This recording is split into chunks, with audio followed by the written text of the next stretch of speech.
because I need a haircut, I'm going to put a hat on. Hey, girl, hey.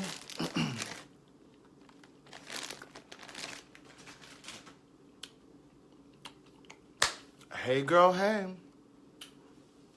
So, I was in here about to make me a homemade tomato basil.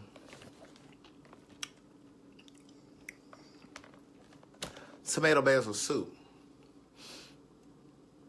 But I can't concentrate and do this. I know, Nikidra, it's 9:03. My mother was on the phone running her mouth. Hey, girl, hey, what's up, Kiana from over there in Philly?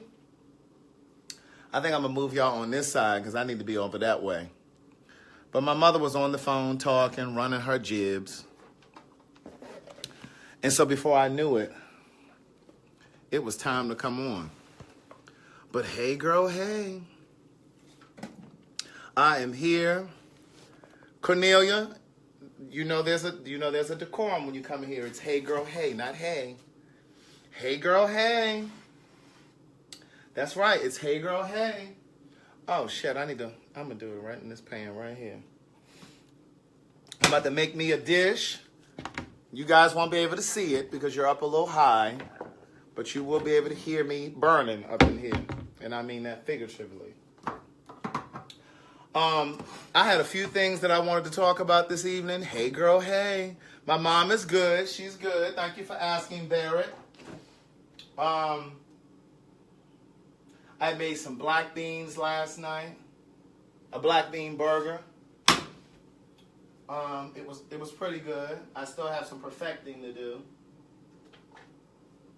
So today I'm gonna do a tofu scramble. It's tofu and spinach and a spicy orange sauce. I'll show it to you when it's done. I got too much going on over here. Let me focus for a second. Let me focus. But I have a couple things I wanted to talk about. The first thing I wanted to talk about was Angela Rye. Did you see the thing that I posted earlier today about Angela Rye? She was letting white folks have it today on CNN, or yesterday on CNN. Your president wants a thank you from that black family out there in California. If you guys aren't up on your current events, let me bring you up to speed.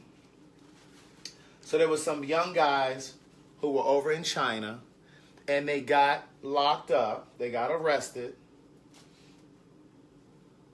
And your president called over to China, to the president of China, and he asked him to release these young boys.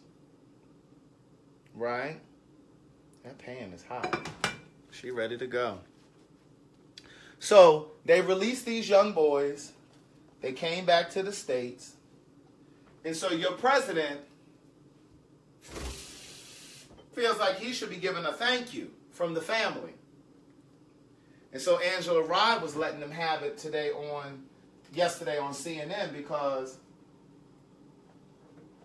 she said he seems to only have problems with black people, black families, black athletes. Like, why does the family need to give him an apology? Like, who says that? What president asks for a thank you? Like, presidents do that that's called diplomacy. So you mean to tell me former presidents expect a thank you as well? Like, how narcissistic is that? Like, why would you expect this family to call you and say, thank you for having our son released? Angela Rye let them people have it. When this video is over, scroll down, because it's like probably the last thing that I posted or the time before that. But it's like the last couple things I posted. I be trying to bring you up to current events and shit, if you ain't up on it. But when I tell you she let them have it, she let them have it. No, they weren't ready for her. They were not ready for her. I'm about to get my tofu together down here. Let me get a little sea salt. You hear me sprinkling and shit? Let me get my little pepper. So what I was going to tell you also is one of my mom's closest friends, my mom called me yesterday and told me that one of her closest friends has an aneurysm. And it's small. It's really small. But nonetheless, it's an aneurysm. And so, of course, naturally, she's nervous. You know, she's probably in her 50s. And so she's nervous and, you know, anxious. And was going to have a weight loss surgery. She was going to get a sleeve. And so when they found out, you know, that she had this aneurysm, they canceled that surgery. And so I sent her a text today to let her know that I was thinking about her and that I had her in my prayers and in my thoughts. But I also said to her in the text that this is your body speaking to you. This is your body talking to you. Your body is telling you. So even though it's really small, this is your body communicating to you that you need to take better care, right? So I said to her in the text, this may be a seminal moment for you because this may be an opportunity for you to really take control of your life and of your health. And I'm sharing this with you guys because there may be somebody in here that's going through something similar. They may be going through some sort of a health crisis. I'm going to share one other story real quick before I finish that, before I say what I was going to say about that. I went to college with a girl, and her dad had gone to the doctors, and they told him that they had to put him on insulin because he was diabetic. He was going to be diabetic. Well, the day after that doctor's appointment, he started walking 4 miles a day. He started walking in his neighborhood 4 miles a day. By the time he went back to the doctor, they told him they didn't even see traces of diabetes in his system, that he wasn't going to have to be on the medication. My friend said to her father, how did you do that? Like, how did you just get so disciplined to just start walking? He said, what you mean? You want to live, don't you? And for some of us, it is just that simple. But some other people need a scare like that. And the reality is, I said to her, my mom's friend in the text, I said to her today in the text, you know, this is an opportunity for you to take control of your life and of your health and release all of those things that you can't control. And so while she was on course to have this sleeve done so she could lose weight, maybe this is God, the universe, trying to tell her, no, you can take control of your health yourself. Because the thing is, you can get this sleeve, but if you don't change your diet, what's the point? What's the point? So what I'm saying to you all, and I'm not at all trying to proselytize you. Just because I've been not eating meat for 3 months, you know how a bitch gets saved and all of a sudden, you know, she want everybody to get saved. That's not what I'm saying. I'm not saying that just because I came off the meat that you should come off the meat. You have to listen to your body. You have to trust your body. What I am saying to you is, you know, you laying in the bed right now with a Snicker bar or some salt and vinegar potato chips. You sitting over there with a whatchamacallit. Y'all remember those candy bars of whatchamacallit? You sitting over there with some corn curls and Doritos and shit, knowing you woke up this morning with Cheetos and hot fries. You ain't even had no dinner. You ain't even had no breakfast. And you eating Krispy Kreme donuts or Dunkin' Donuts. You drinking coffee and shit first thing in the morning. Oh, you can't get your day started without some coffee. What I'm saying to you is eventually, Gail, sit down now. We had already did Hey Girl Hey. Sit down. I'm just playing, Gail. Have a seat. But there are no seats down here on the floor. Go into the overflow. You know your body's speaking to you. Right. Right, Derek. You over there with all them Doritos and shit in the closet, eating pork skins up there in Baltimore. I know y'all eating them pork rinds and shit. What I'm saying to you is, there comes a time where you have to change the way that you eat. You can't eat like that forever. You see people walking around here limping and shit, gout, joints and shit aching. Your body's been telling you this stuff. What I'm telling you is, I've only been off the meat for 3 months. But before I came off the meat, and I've been working out since I was 22 years old. And I'm 41 now. But what I'm saying to you is, even as a person that was working out, I got some fresh spinach. I told y'all the trick about spinach, right? Didn't I tell you about the trick? You put paper towel underneath it and on top of it, and it keeps it from wilting. It doesn't go, it doesn't wilt. That's how you preserve it. So anyway, I'm sauteing some fresh spinach. Amen. I'm sauteing some fresh spinach. But anyway, even as a person that was working out, that's been working out since I was 22, I would be really stiff. I'd be really stiff in the morning. Like, literally, like before I came off the meat, my body would be so stiff, and I just ascribed it to me working out. I thought my body was stiff because, oh yeah, I'm definitely putting some garlic on here. It's not a game. Thank you, though, for the reminder. Garlic powder, not salt. Garlic powder. See, some of y'all done reach for the garlic salt. Put that salt up. Put that salt on. You wondering why your ankles and shit swelling up. You wondering why you can't take your shoes off and get them back on without your ankles swelling up. Huh? Get up off that salt. And then you drinking soda and shit all day. Pop. Some of you guys call it pop. You drinking pop. You don't drink nobody's water.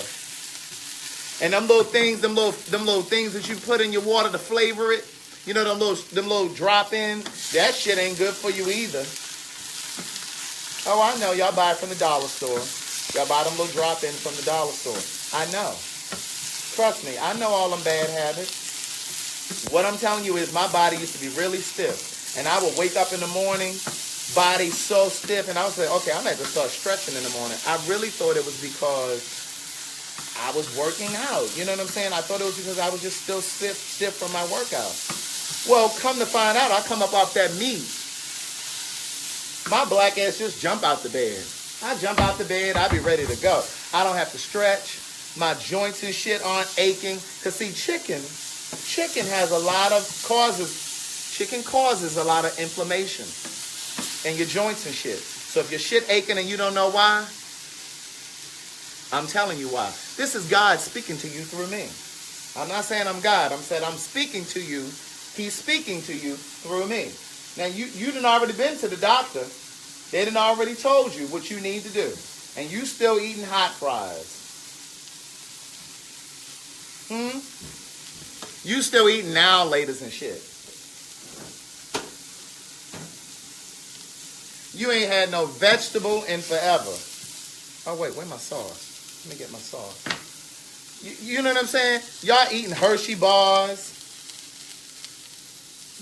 white cup. What is it? White covered popcorn, white cheddar popcorn. Y'all eating white cheddar popcorn and shit. What I'm saying to you is, don't wait till your body alarms you. Your body alarms you by saying, okay, you got high blood pressure now. Your body alarms you when you're getting these migraine headaches sometimes, not all the time. Your body is alarming you when you get gout. Your body is alarming you when you get a stroke, or you have a mild stroke, or whatever. So back to my mom's girlfriend. She has this small aneurysm. But an aneurysm is an aneurysm. I don't give a damn how small it is. So I said to her today in the text, this is an opportunity for you to change. This is an opportunity for you to change your trajectory. You know what I'm saying? And either you do or you don't. You know what I'm saying? And my thing is, we find money to spend. We spend money on whatever we care to spend it on. And what I'm saying to you is, if she's really concerned about our health, Get you a personal trainer. Because this is life or death now. Get you a personal trainer. Hire a nutritionist. Hire a nutritionist. Oh, well, can't nobody, I can hear you now. Can't nobody afford no nutritionist. You afford to get your hair done every week. You afford to carry them purses, them expensive ass purses. You afford to get Starbucks every morning. You afford to eat lunch every day. Cut back on that lunch that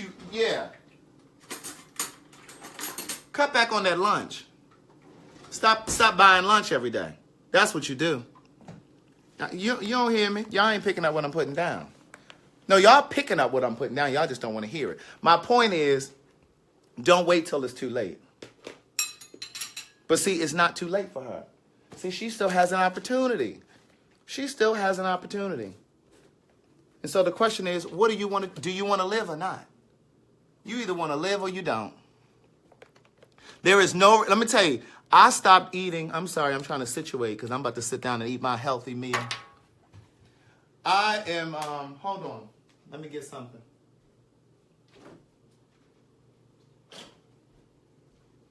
I got my spring water.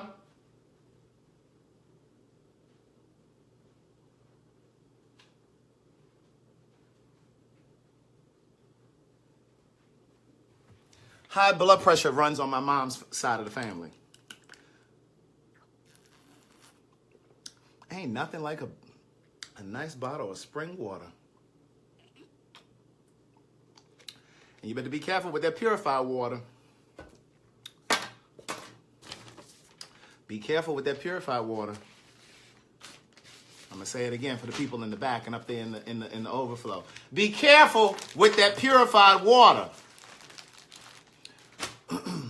All y'all doing is drinking ginger ale and Pepsis.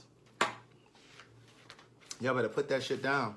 I stopped eating, I became really conscious of my health when I was, Dr. Rhonda, you have your whole family watching me? But here's the question, do you have them buying my book? Amen? Have them listening to my podcast. Now, the podcast is free. So I did like a sauteed spinach with the orange spice sauce on it and a tofu.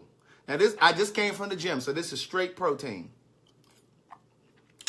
And after I finish this, see, I just made this so I could talk to y'all. But I'm gonna make something else because I got something else over here. Listen. Oh yeah, it's real cozy. It's real cozy. Yeah, you better put that Pepsi down. Put that Pepsi down. Because that ain't nothing but syrup and sugar. But here's what I'm trying to tell you. Get you a nice bottle of City Punch. Ain't nothing wrong with City Punch.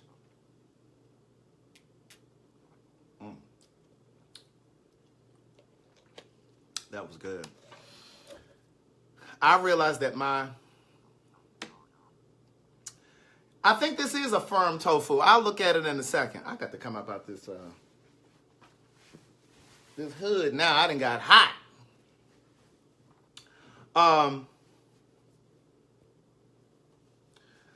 Hold on, one more.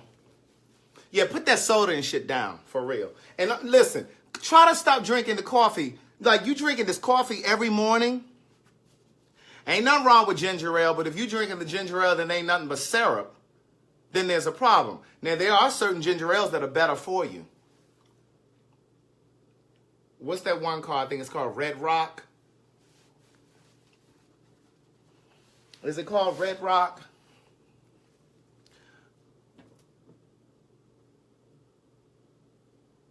And is that processed or do I make it all? See, I like to make mine myself. Because, see, that should be processed. I can't be eating a whole bunch of processed stuff. My point is, I'm 41. I can't be eating that trash. I'm going to find the ginger ale. But the point that I was making was, I realized in my 20s that high blood pressure was running in my family, on my mom's side of the family. So I became clear then that I didn't want to have high blood pressure. And then on my dad's side of the family, it appeared that prostate cancer was running in the family because my paternal grandfather had prostate cancer. Was it prostate or pancreatic? Whichever the case, I didn't want either one. Yes, I'm 41. If I shave this down, I give a good 29. I couldn't resist, sorry. But it was either, I think it was prostate cancer on my dad's side. But anyway, my paternal grandfather was diagnosed with it. He had the surgery. He didn't die from it. He was fine. My father got diagnosed with it as well. Had the surgery, was fine. I ain't trying to get diagnosed with that shit. So when I found that out, that was when I cut the beef out.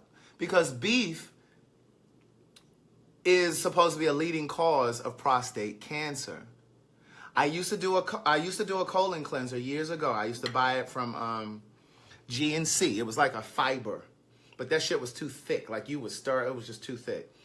But it's important. So like what I did was I cut the beef out. So like years ago when I was eating meat still, I would do ground turkey. I would not use ground beef for my spaghetti or for my lasagna or my hamburgers. I always use ground turkey.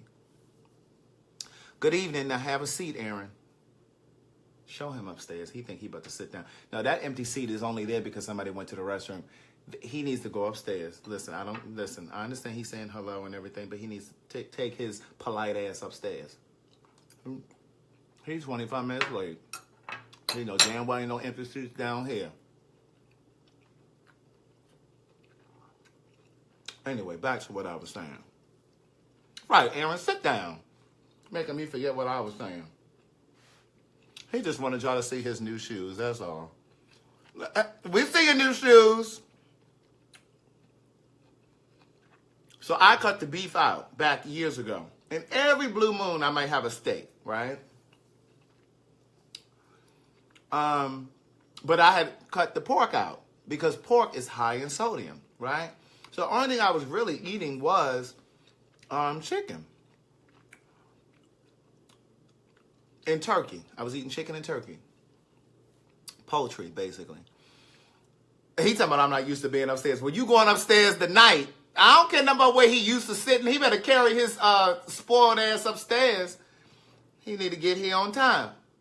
He want to pay extra to sit downstairs? Oh, okay, he comes. I think there's a seat over here. He got extra. Get his money. He can sit down here. There is a seat down here. We got things to do over here. Oh, I was trying to look up the ginger ale for you. I forgot that quick. See, I get distracted when y'all come in here late and shit. Anyway, so I cut those things back. I was trying to take preventative measures then. Like I said, it's only been 3 months since I've been off the meat. And I'm not saying to you that you got to come off the meat. All I'm saying to you is, if you know you eating dirty, more times than not, it's a problem. Same for you always eating this fried shit. Every time you eat something, you got to be frying chicken or frying fish or cut that out. Stop eating Red Rock ginger ale. Stop. Here's Red Rock. Stop eating all your shit fried and then wondering why you got cholesterol problems. This is the ginger ale that I drink when I drink ginger ale. And that should have burned your damn chest open. But it's good. Right, eating cheesesteak subs. Like, come on now. You can't be eating like that all the time. And then you wondering why you diabetic. You wondering why you having renal failure. Kidney failure. And you wondering why you on dialysis. Cut it out. Stop playing yourself. You know better. Look at Bianca. She always trying to let us know that she ain't eating no beef and pork. Girl, we got it. Okay. Oh, God. Yeah, Red Rock. They got Red Rock right in Walmart. They got them in the grocery stores.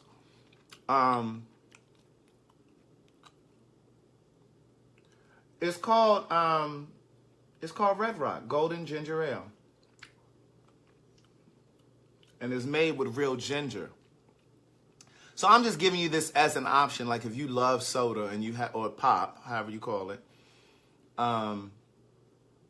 You know what I'm saying? This is not, but you can't drink that shit every day. Like, literally. I've never really been a soda person or pop person. I've always been a juice person. And when I say juice, I'm not talking about Sunny Delight and Hawaiian Punch. See, y'all like that ghetto juice. Don't feel bad, excuse me, Tamika. You have to lean towards better. What I'm saying, and look at Michael. He talking about he late because he jumping off the MARTA train. Ginger is good for your tummy. I'm going to tell you an option, and you don't have to do the soda. I'm going to tell you what I do. I have a friend, she loves when I do like a ginger tea. I boil the actual ginger root. I'll buy the ginger root. I'll wash it really good under the sink. Like I might take, like I just bought a vegetable brush. I'm going to show you. You know, you just buy like a little brush from like Target. Nothing special. You just get your little brush from the dollar store or Walmart or somewhere. And you scrape your veggies. So you know I juice every morning. So I got this so I can scrape off, like not scrape, but I can, you know, under the water I wash and brush my celery, my apples, because that's where the pesticide is. It's on the skin. So I do that. I wash the cucumber. And then I get the blended and shit, right? But my point is, I will take fresh ginger root and I will wash it off. I'll dice it a little bit. I'll put that shit in a pot of water and boil it. And in the wintertime, oh, baby. Now, that's one tea. And you don't have to put anything in it. You don't have to put, like, you can put a little agave in it, which is a natural sweetener. Or if you want to put sugar, fine. I usually put agave or honey in mine. And that's it. It's good for your digestion. And it keeps colds away. I ain't had a cold in probably 4 years. I might get a little sniffle or something, but, you know. Also, I'll take the ginger. I'll boil it. You boil it long enough until the water turns. The water will tint. The water will tint like slightly. It won't be dark as like a tea, but it will tint. You know how like chamomile tea kind of like, chamomile tea is pretty like clear, but it does tint like a little bit the water. That's how ginger will do. But you slice it open so that the actual ginger root will be exposed, like you can smell it. And you drop that in the water, boil that shit. And then in the summertime, I strain it, because, you know, sometimes the ginger gets in the water. I strain it, and I make iced tea. Put the agave in there, stir it up, let it sweeten. Now, you know, you got to put it in there while it's hot so it can sweeten. Even though agave is a liquid, stir it up, put that bitch in the refrigerator, and you got some ginger tea, iced tea. I got a homegirl that comes up here. She be like, you got any ginger tea? I'm like, girl, no, I ain't made none. Can you not come up here looking for my ginger tea all the time? But it's phenomenal. So I'll do that. You got to find other ways to do shit. Like I told you guys the other day about Marby. Marby, M-A-U-B-Y. It's a West Indian drink. It's a tree bark. And you boil it like you do the ginger root. And you strain it, and they put other shit in it. You know, same thing with sorrel. You can find alternatives to soda. The only reason you so addicted to it, or we get so addicted to the shit, is because we're accustomed to it. It's because we grew up eating it. That's all we know. But there are other things out there for you to eat that you can fall in love with. So that's that. So my point in saying this is, just lean towards better. I'm not saying you gotta, you know, go cold turkey and do the shit tomorrow. Maybe I'll have some Marby. Oh, okay, and that, yeah, and I think Puerto Ricans may call it Marby, but West Indians call it Marby, M-A-U-B-Y, but it's pretty much the same thing. No, you ain't addicted to Pepsi. Cut that out, Naima. Maybe I'll make some Marby for the December 7th for the book launch. My mom's friend didn't respond to my text. So when I was coming in the house, I was talking to my mom on the phone. And I said, I texted her earlier today, but she never responded. I said, but maybe she just didn't, maybe she just what, like if you're going through something, maybe you just don't want to respond. You may not want to talk. You may just want to take it in. You're still processing. And my mom was like, oh, no, she got it. She said, she got it. Because I called her. And I talked to her. I hadn't told my mother that I had sent it to her until I was talking to her coming in the house. Why do I have 2 bottled waters out? I got 2 bottled waters out. That's okay. I'm going to drink them both. Look at that. But she said, no, she got it. She said she was going to call you.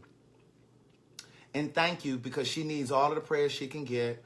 And she really appreciated your message. So, yeah, she got it. But the other thing is, I take my vitamins every day. Now, I know some of you probably thinking, no, I didn't gather her.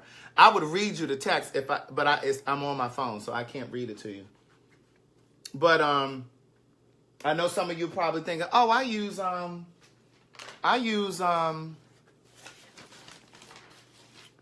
multivitamins. Look at Saria. Is it Saria or Saria? Whatever it is, she late. She come to here 9:35 talking about, hey girl, hey. Don't answer her. Just look at her. We're gonna wait until she goes sit down. Upstairs. Unless she got some extra money and we can find her a seat downstairs. Don't say nothing to her, just let her. Just look at her.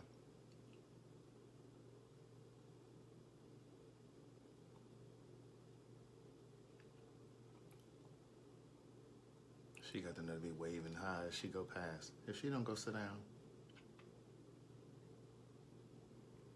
she's stopping at the coach rack. She don't have no extra money. She need to go upstairs. We're waiting for her to sit down.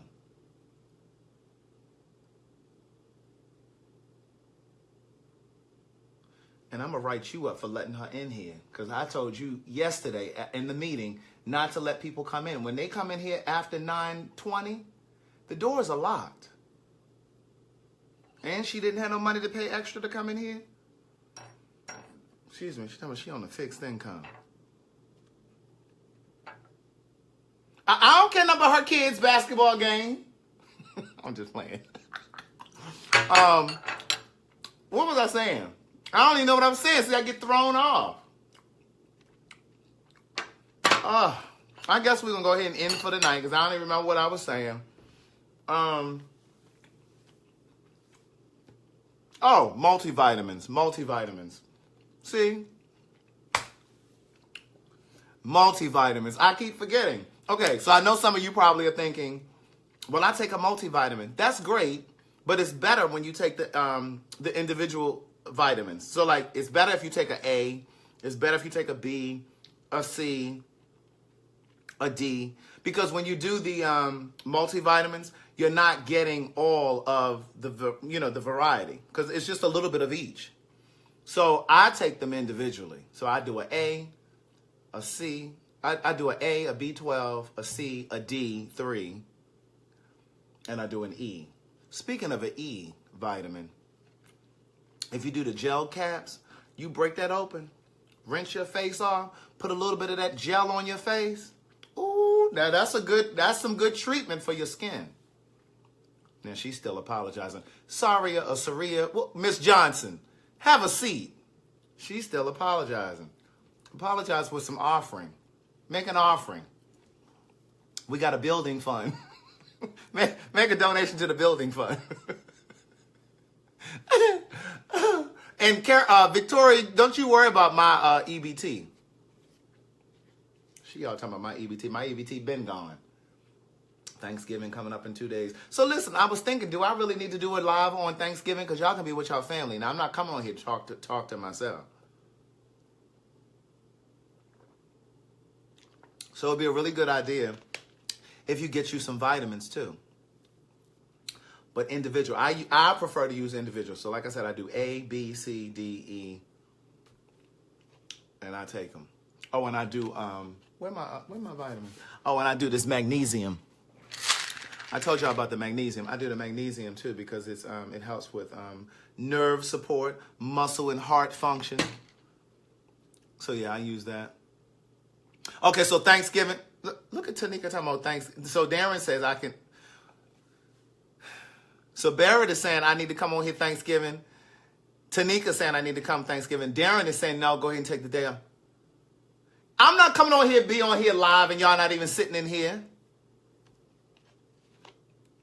That's how you do when somebody make you mad. You roll your eyes at them. But yeah, just think about your health. Like seriously, you gotta think about your health because you're not always gonna be spry and being able to zip around.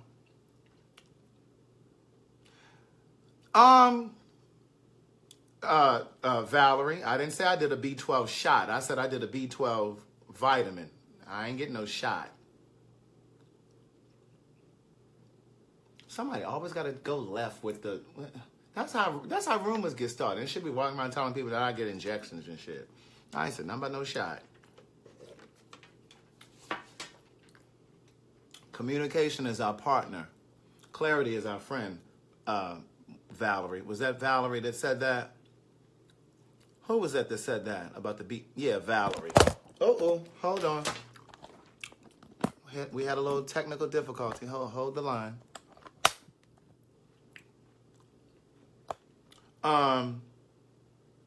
Look at them. They still talking about coming on here Thanksgiving. So I actually may be going over to T.S. Madison's for Thanksgiving. She invited me for Thanksgiving dinner, so I may be over there. We'll see. Because, see, she lives behind God's back. No, not you, Valerie. It's another Valerie in here.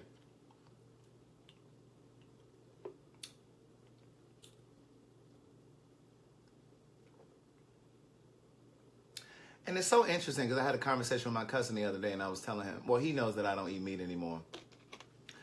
And he's just so ready to rebuttal.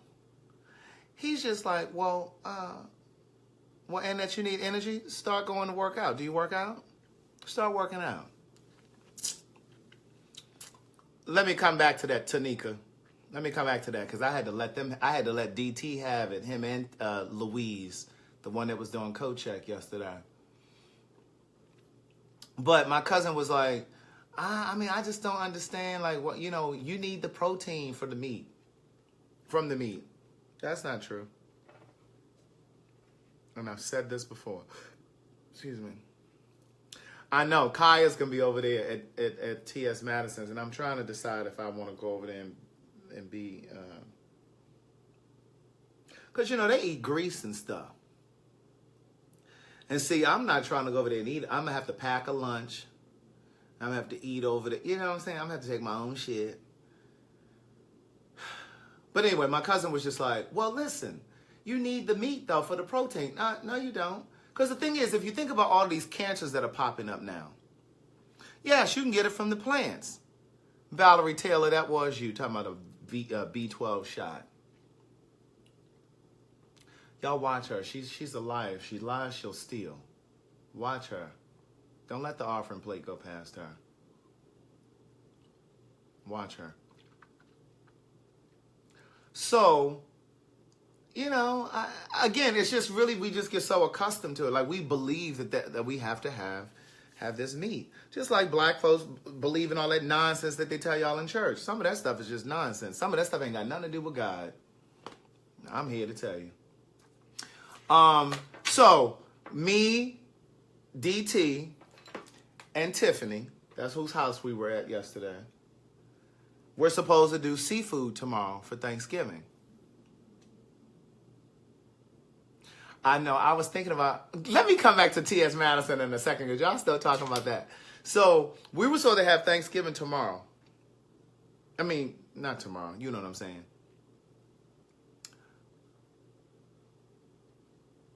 Okay, so we're going to meet tomorrow. Okay, so LaTanya Miles and I are going to meet tomorrow. I'll come to that in a second. I was just going to say, should we meet at 10:30? Girl, I might be just waking up at 10 o'clock. No, we can do 10 o'clock. So we were supposed to do Thanksgiving on Thursday over here. We were going to do seafood. So we made this fabulous list, me and my friend Angela. We were thinking about mussels. We were thinking about scallops. We were thinking about shrimp. We were thinking about crab legs and some fish. And, of course, some vegetables and that kind of thing. So remember yesterday, DT was like, well, no, I'm not going to come. I'm just going to stay home. So then today he comes. See, this is why he's schizophrenic.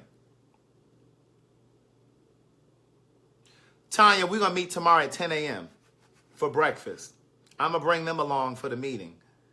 We got some planning and stuff we got to do for the event on December 7th. So I'm meeting her for breakfast tomorrow because she's going to be helping me. That's going to be part of my security at the door. So if y'all haven't done that Eventbrite for the December 7th event, you think you're going to slide through the door. I promise you, you're not.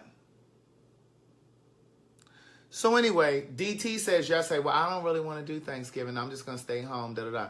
Then today I wake up and here's a text message from him as if he didn't just tell us yesterday he didn't want to be a part of it. He talking about, hello, everybody.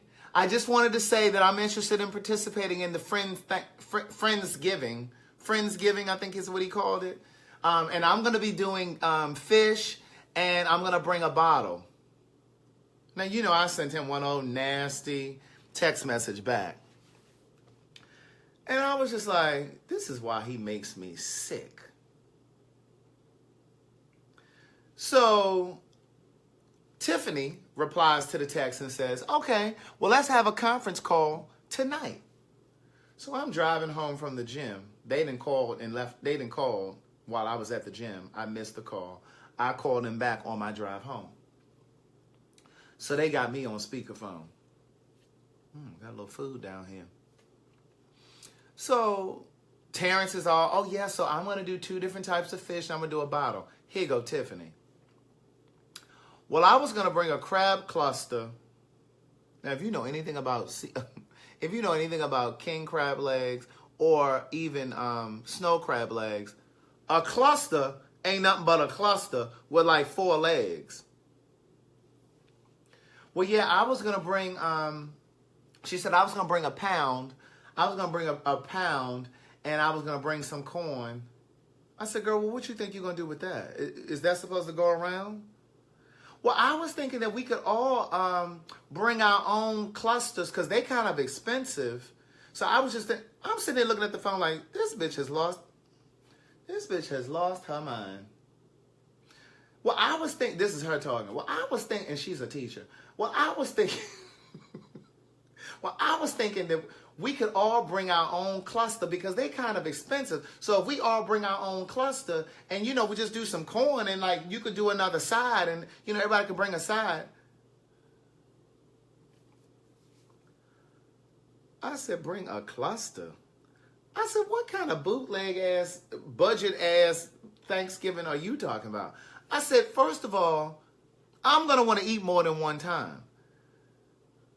I'm proposing that I said, okay, maybe the crab clusters are too expensive for one person to take that on. What I'm saying is either one person can say, okay, I'll buy some clusters and I'll do maybe shrimp. And then somebody else can say, okay, I'll do some clusters as well and I'll do some scallops. Because my friend Angela was talking about doing mussels and maybe doing scallops. And I've already, remember I went to the grocery store the other day and wore out my food stamp card. I think it's over here melted on the table. I already bought shrimp. I got sweet potatoes and I got red potatoes. I got green beans. Like I got everything. So I was just like, well, we need to have a few things. You know what I'm saying? Because, you know, when you're sitting around and you having drinks and you're going to want a second plate. And, you know, seafood is not filling, just like Chinese food ain't filling. You know what I'm saying? Like you might get full in the moment while you eating, but like with seafood, like I can eat shrimp all day long. So then I said to her, I said, well, bitch, if we gonna all bring a cluster, I mean, what? You may as well stay home. Like what's the point of that? So we all gonna come over here and eat a cluster and some corn? I said, I don't even eat corn because corn ain't even that digestible. That's another thing. I stopped eating corn too. If I eat it a little, here and there, that's fine. But I don't go out of my way with corn either because that shit doesn't digest. You ever took a shit and you see the corn still whole? You still see the kernels in your shit? There you have it. So I said, well, girl, no, that ain't going to work. I said, because if you think you're going to come over here with a cluster for yourself and you think you're going to be dipping in the shrimp and everything else is there, I said, no, that's not going to happen. I said, so you might need to either stay home or decide to choose something else because a cluster ain't going to work. She said, well, what could, I said, I don't know. I said, there's several seafoods that you can choose from. I said, so, maybe you could do, my thing is like, you need to choose something that's going to spread around. A cluster. So then here she go. Well, I just think I'm going to stay. And then I said to her, I said, well, what kind of bottle you going to bring? Because see, then if you talking about bringing a bottle of vodka, then you asking me to supply the chasers. So I'm supposed to do the shrimp, supply all of the veggies, and do the chasers, and provide the ambiance. Oh, I said we could have it at my house. I didn't say I was hosting, doing Thanksgiving. So then she says, well, I was gonna bring a bottle of champagne, but I just think I'm gonna stay home because I don't eat all of that other stuff. She told me she don't eat mussels, and all. I said, well, girl, you know what? How about we don't even do it? I said, because see, yesterday Terrence was saying he didn't want to do it. Now today he called and talking about he wants to do it. Now you talking about you don't want to do it because you just want to bring a cluster. I said, you know what? Don't even worry about it. Because I can go over to T.S. Madison's house. Or I can drive out to my nephew's house and sit up there with my mama now. It's an hour drive, but I could just go on up there. Exactly. Corn don't digest. I'm telling you, take a peek at your shit after you get up, after you eat some corn. It's sitting right there. It's sitting there like, hey. It's giving, hey, girl, hey. The corn's sitting in the toilet like, hey, girl, hey. Hey, girl, hey. I don't know. I just told her to stay home. And then you want me to cook the stuff? Oh, And see, she came over here one day for a podcast. And so at the time, I used to do 2 podcasts a day, right? So I could be ahead of the game. So she came for the first podcast. So I gave myself like a 2-hour window after so that by the time the next group came for the next podcast, I'd be ready. She's sitting over here on the couch. Had the nerve to bring her boyfriend. They sitting over here on the couch. They done went through my bar. She said, well, I think I'm going to get another drink. Baby, you want another? I said, no, you've had enough, and so has he. We are not here for a happy hour. You came here for a podcast. We're done taping. Thank you for coming. Good night. Girl, you have overstayed your welcome. She didn't turn this. I said, girl, because my next group is coming in a minute. Thanks for coming. I appreciate you. Thank you, Tanika, for ordering the books tonight off of Amazon. I said I was going to come back to something you asked me. What did you ask me about earlier? There's too many comments in here now for me to scroll through to find it. You asked me something earlier, and I said I was going to come back. Right, Valerie. Then they all got to come and eat and see. So I said, what you want us to eat one plate and be done? Well, I'm not going to be really hungry. This is her. Well, I'm not going to really be hungry. I'm only going to just want the crab legs and some corn. I said, well, girl, I'm going to want to eat more than one time. And I said, and the reality is this. Once you have a couple cocktails, you be ready to eat again. You know how you have a couple cocktails and that alcohol, get the food, get the soaking up the alcohol, and then you ready to eat again? Yeah, so I said, girl, yeah, I can't do this budget-ass Thanksgiving with you. Sorry. Darren, you started reading the book today? What did you think? You started reading Words Never Spoken? But yes, I just told her to stay her ass home. I'm not even doing it. Not even doing the Thanksgiving. Thanks. It's people that come in here. Look. Look at Shanrita.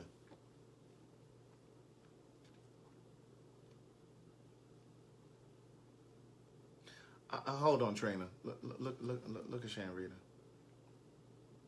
No, I told him, you're not about to eat up my EBT card. I said I had to get my supply for the month. It was bad enough they gave me my disbursement later in the month. I'm supposed to get my money on the 7th. On the 7th of the month, I'm wide awake. I'm ready to go grocery shopping. I got my $200 sunglasses on. I'm going to the stores. I'm in the stores ready to swipe my EBT card. So I'm like, no, you can't use it. Shanrita late. Oh, she came from the gym. She was working out. All right. Give Shanrita a hand. See, we do welcome people who work out and take their health and fitness seriously. I talked about this the other day on the Black Hair podcast. The doors were locked. Don't worry, he can be frying fish in the morning. I told him not to open the door after that other girl came in here, Saria. But you know, some of y'all don't even won't even go work out because you don't want to mess your hair up because you didn't got your hair done. No, I had more than 181 on my card, Thelma. I get about 200. I get about 200 on my card.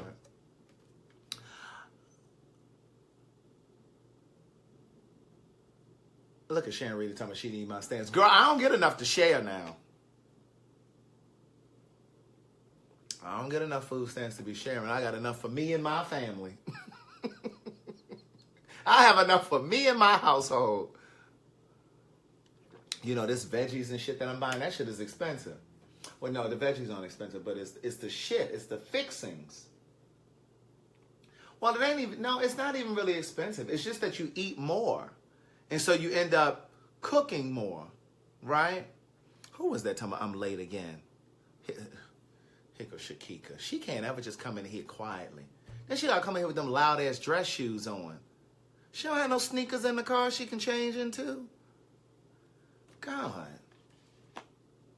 All that damn clacking, clanking around in here.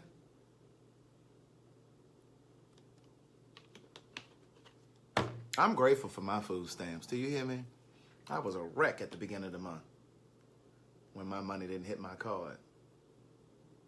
Then look at Ray Mellon here enticing y'all. Look at Ray Mellon here enticing y'all with all that cheesecake and shit. And see, I just told y'all about y'all. Look, see, I just told y'all about all this bad diet and stuff. And see, now he in here enticing y'all. Hey, Miss Kathy. Who's Miss Kathy? I can't see her comments. I don't know if her privacy settings are such that I can't see her comments. You know, if you have privacy settings where it's restricted, I'm not going to be able to see your comments because you have it such that the other people can't see it. You know what I'm saying? You know how sometimes you put your privacy settings so that your coworkers can't see your shit or your employer or whatever. And, I eat kale all the time. Let me tell you about this kale that I made. Let me show you something. First and foremost, I use kale every time. Ewing said he glad I'm home tonight. Adrian. Is it Adrian or Adrene? Is it Adrian or Adrene? I use kale as a base for my smoothies. You know I do a smoothie every morning. So I always use spinach and kale. That's always in there. Today I did spinach and kale. I did cucumber. I did apple. I did strawberry, mango, peach, pineapple. There was something else in there. Oh, I did celery. And I blend it all up nicely. I have a pea protein that I use. It's a pea protein. And speaking of protein, you got to be careful with the soy. You got to be careful with the soy protein. Like tofu is soy protein. Now, I don't eat that shit a lot. Because see, with men especially, soy protein will it will function like estrogen. And so you'll end up getting man boobs. And you don't want that. Right, so I always use spinach and kale in my smoothie. And then I put all of the other stuff that I said. But sometimes I do different things because sometimes I have ginger root and I'll put a piece of ginger root in there, blend that up in there. Sometimes I'll do a lemon in there. I just do different things. But here's the thing. I bought a big old bag of kale. Let me tell you, I shit 3 times a day. I shit 3 times a day. I don't know what y'all talking about. I shit 3 times a day. And this is the other thing I was going to say earlier, and I forgot. But see, that reminded me. Before I switched over to being vegan, before I turned 41, like 3 months before my 41st birthday, I went on Groupon. I told you I swear by Groupon. And I found some colonics on there. It was a package of colonics. It was 3 colonics. And I did 3 colonics before my 41st birthday. Because you got to get up in that intestine and get all that shit up. Literally. Get all that shit up out of there. That's blocked up all on your walls and shit. Get all of that flushed out of there. Because I didn't want no problems. And see, you got all that stuff backed up in your colon. See, that's how that cancer gets down there in that colon. That old bacteria and old ass meat and shit that ain't came through because it got locked up on the walls. Okay, so the kale. So I buy a big old bag of kale. And I use some of it for my smoothies. I cook with some of it. So the other day I made me a meal. I don't remember what it was now. What did I have? I don't remember what it was. But I chopped up my kale, right? No, Tanya, I don't talk about any of this in the books. The first 2 books are about my life in general. And then the third book, the one that's coming out now, it's called So Much to Say, but it's a book of quotes. So there are quotes that relate to encouragement, wisdom quotes, and relationship quotes. But no, I don't talk about it in the books. But maybe one day I will do a book like that. But so I diced up the kale the other day, right? I took a red onion, diced half of it. I diced half of the red onion. I took a garlic clove, right? I pressed it, diced it up. I took some olive oil. Remember that big old thing of olive oil that my aunt gave me when I was home? So it's good to do a colonic. It really is. I put the olive oil in the pan, get it nice and hot. I drop the cut up red onion in there. I put the garlic clove that I diced up in there. Get it smelling really good. Sprinkle a little black pepper in there, not powder pepper, not ground pepper, but the actual pepper. Let me show you. See, I buy the restaurant pepper. See, I get the big old container. So these are the ones with it's like the ground peppercorns, right? So see the texture? Can you see the texture? So I put some of that in the pan. And it gets to smelling real good and shit, right? And then I take that kale and I drop it in that pan. Move it around. The kale start to shrink. Now listen, you're not putting a whole lot of oil in the pan, okay? You're putting probably 3 tablespoons, right, in the pan. Enough so that when it expands, it covers the bottom of the pan, but not drowning the kale. You're not sauteing spinach, so it's not like that. It's just enough in there to really, get that kale nice and good. And then you take this girl right here, liquid aminos. This is like a natural salt.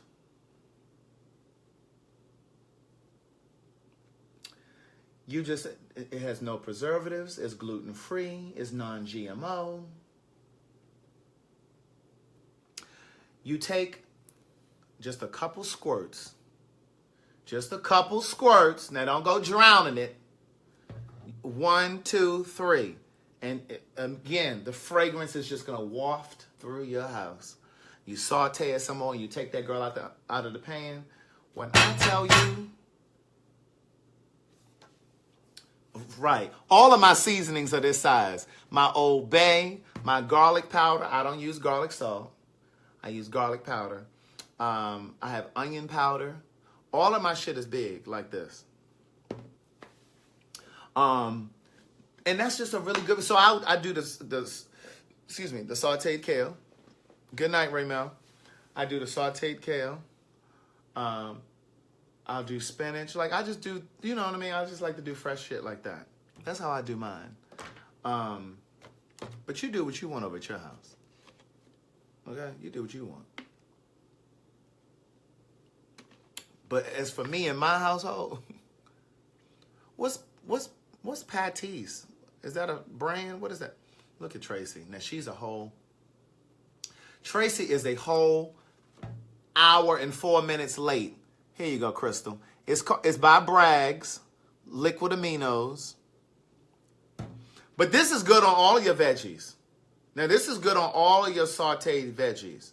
Again, it is cheaper to buy because, you know, I have a Sam's Club membership. This in Sam's Club is probably like $5 $6.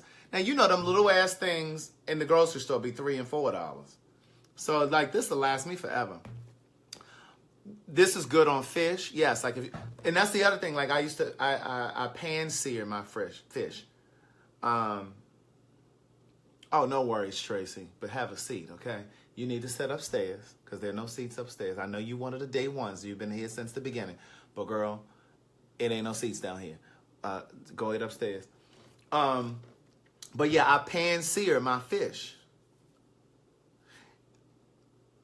You can get it from Whole Foods, but they probably gonna charge your arm and a leg. You know, Whole Foods, they just be adding, you know, they be marking shit up just because they can. I got this in Kroger. I don't know if you have Kroger where you are. But I just got it in a regular grocery store. And I think it's like $3 or something like that. But here's the other thing I do.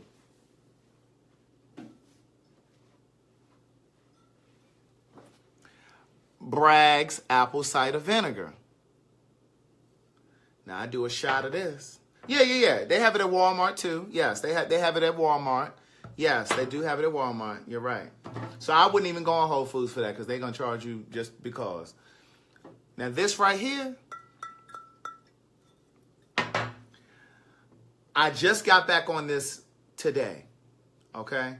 Now before I stopped eating the meat. For like probably the past 3 years. For the past 3 years, I would do this, right? Now this is supposed to help control belly fat, but that's not why I did it.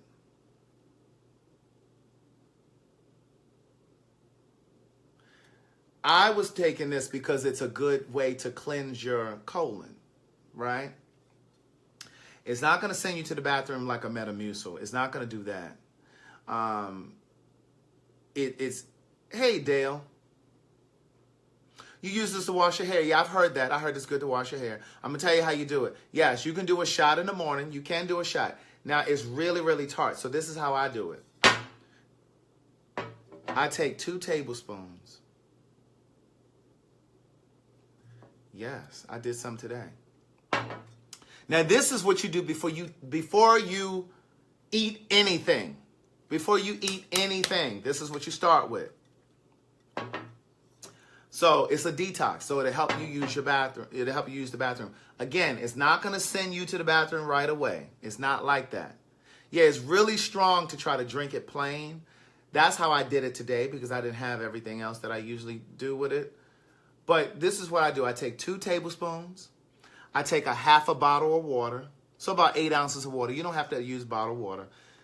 I use a half a bottle of water. 2 tablespoons of the apple cider vinegar. Bragg's. I can't speak for nobody else's. I take a half of a lemon. Squeeze the lemon in there. I have cheated and used the actual lemon juice that you buy. I'll usually just do like a couple squirts of that in there. And then I usually do some honey. Now the honey, I usually just squirt enough to like layer the bottom of the glass, layer the bottom of the mug. I use a coffee mug. Not a lot, because it ain't supposed to taste like fucking syrup. But just enough to knock off the bitterness here, right? After you do it a couple times, you'll know how much honey to put in there. Just kind of do it to taste. So it's a half a bottle of water, 2 tablespoons of this, half of a lemon if you buy lemons, or you can use a little splash of lemon juice, like you buy the lemon juice or the little lemon, and then some honey. Put it in the microwave. Now, you're only putting it in the microwave for about 20 seconds. It's not supposed to be hot. You're just trying to soften the honey a little bit, right? Because once it comes out of there, you want to stir it and drink it. Now, you're supposed to be able to drink it. If it's too hot to drink, then you put it in there for too goddamn long. Just put it in there for about 20 seconds. And then just stir it up, and then you drink it. Remember, you do that before you put anything on your stomach. Not a banana, not a Tic Tac, not a piece of gum. That's the first thing you do in the morning. It will curb your appetite for a little bit, right? When I wake up, I'm usually ravenous. Like, I'm usually ready to eat something. So this will help belly fat. It helps move your bowels. Again, it's not going to send you straight to the bathroom. See, somebody said their belly went down. And so, yeah, so it's good for that. It helps, with your processing your stuff. So I do that every morning. Like I said, I just got back onto it today. But I've been doing it for the past 3 years. Was there something else I was going to tell you? But yes, I've heard people washing their hair with it. I don't know what the benefits are in washing your hair. I don't know the benefits of that. But yeah, but I have heard people saying that they wash their hair in it. Well, my friend Angela used some vinegar to bring back her natural coil, because she used to press her hair, like not perm it, but press it. And she mixed this with some other, it wasn't flour, but it was some sort of a flour substance, and she mixed like water with it and this, and then she put that in her hair, and that's supposed to bring back your natural coil. So that's what she did for a while. I don't have the ingredients for that, but I know that's what she was doing. See, somebody else said they lost 13 pounds doing it. So there are natural ways that you can do shit. So speaking of coconut oil, okay, so somebody said it cleans your hair better and it's good for acne. So speaking of coconut oil, did I show you? Let me go get my coconut.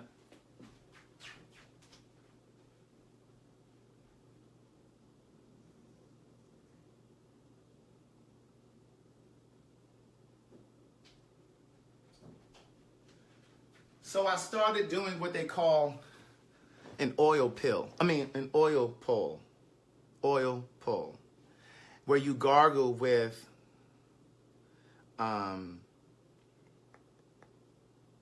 coconut oil. So I got this at Trader Joe's, organic virgin coconut oil, and this was like $5. And it's the consistency of like Crisco. So what I do is I take a teaspoon. I have it in my bathroom. I keep it in my bathroom. So I remember to do it every time I brush my teeth. So like tonight when I go to bed, before I go to bed, I'm going to brush my teeth. I have not been drinking. I've been drinking Deer Park spring water. I'm going to floss and brush my teeth and my tongue. I'm going to take a teaspoon. I'm going to put it in my mouth, let it melt down. It melts down really quickly. And then you swish it around. You just gargle with it. Not like, not that. You just swishing it around in your mouth. I've been told, and you can Google it, it's good for cavities, preventing cavities. It whitens your teeth. And it's supposed to pull impurities from your body. So I just started doing this. I've only been doing it now for like 2 days. But I actually have a couple of friends. They were like, oh, yeah, I've been doing that. Oil pulling. Yes, that's what it's called. And so, so that's what I've been doing. So, good luck. But I also gargle with peroxide to keep down infection and that kind of shit. I don't want nothing coming in my mouth. That didn't sound right. Nothing coming in my mouth. You knew what I meant. Y'all so filthy.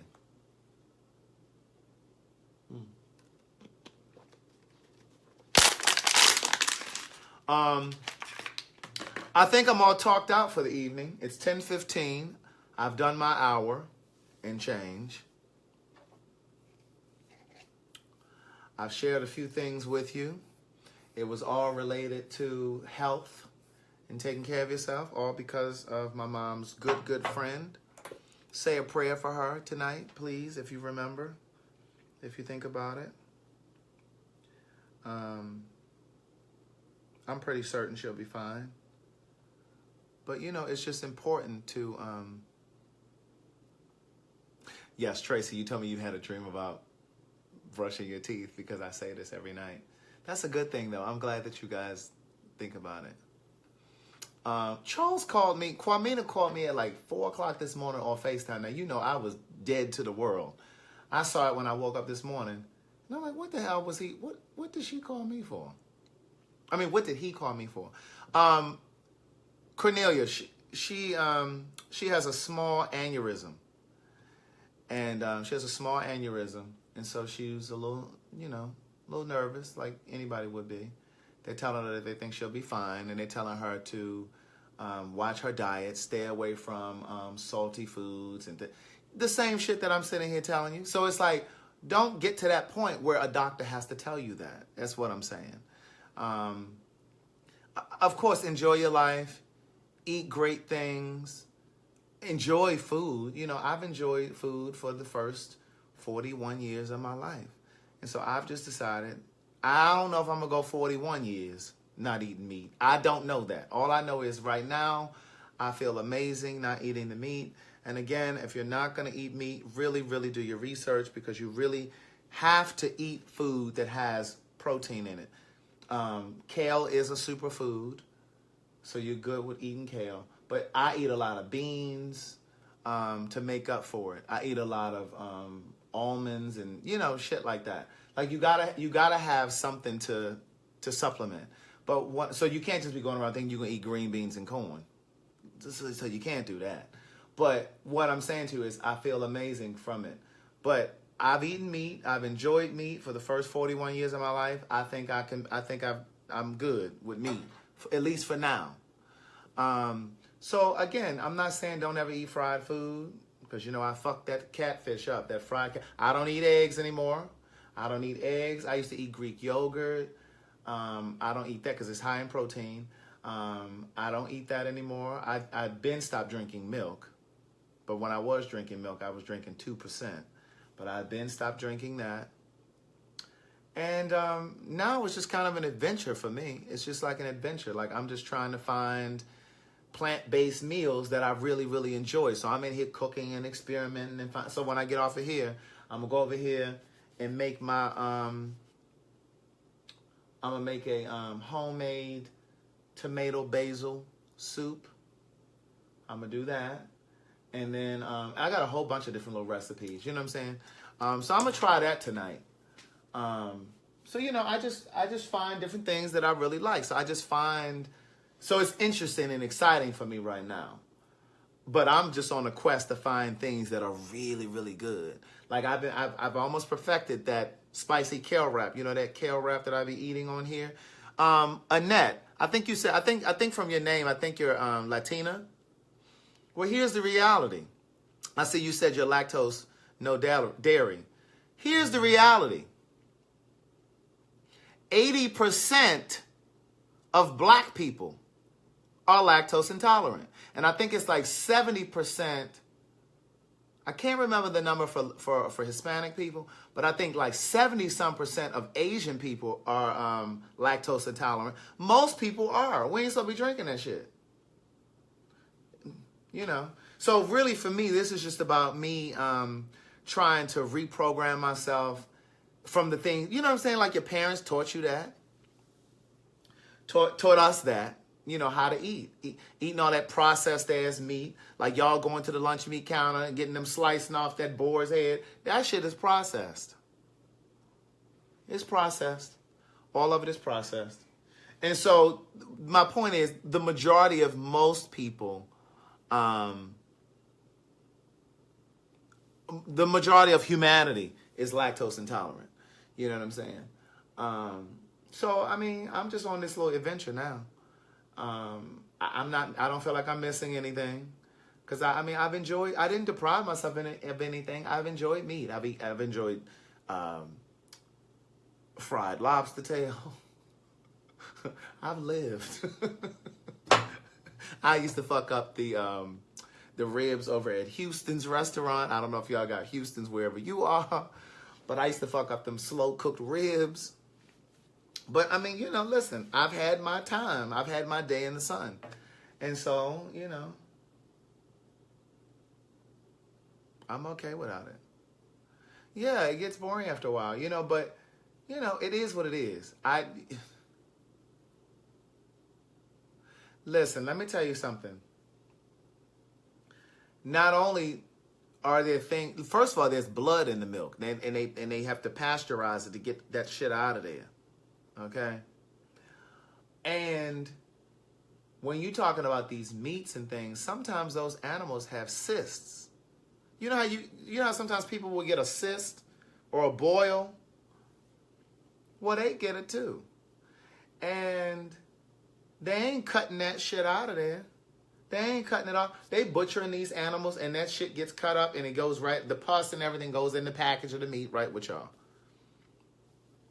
And I just saw an article just the other day. It was I don't know if it was a piece of pork. I think about it was either a piece of pork or a piece of beef. And it had, oh girl, you can give up bacon if you want to, Cornelia. This piece of meat had cancer in it. And they showed how they just cut the cancer out and they still packaged the meat. Where they do that at? When you know better, do better. That was Maya Angelou that said that. But that's not always true. Because we often know better and we don't always do better. So, my thing is, I'm just, you picking up what I'm putting down, Nikki? They picking up what I'm putting down too. They just trying to act like they want to be in denial. They want to be in denial, but that's okay. Somebody said to me, a friend of mine said to me, oh, it's just so, Cornelia, like you, oh, it's just so hard to just give up bacon. Oh, it's just so hard to give up meat. Oh, okay. Is it harder to give up meat or is it harder to do chemo? Which one you want to do? Crystal picking it up too. So which is harder, chemo or giving up meat? And I'm not saying you got to give up meat. What I'm saying is you got to watch your intake because chicken causes a lot of inflammation. You can look that up. Now, if you got joint problems and shit and your joints and shit aching when you wake up or your shit just aching because you walked up a flight of steps and you don't know why, I'm telling you why. So what I'm saying is if you're not going to give it up, cut back on that shit. You can't eat that shit all the time.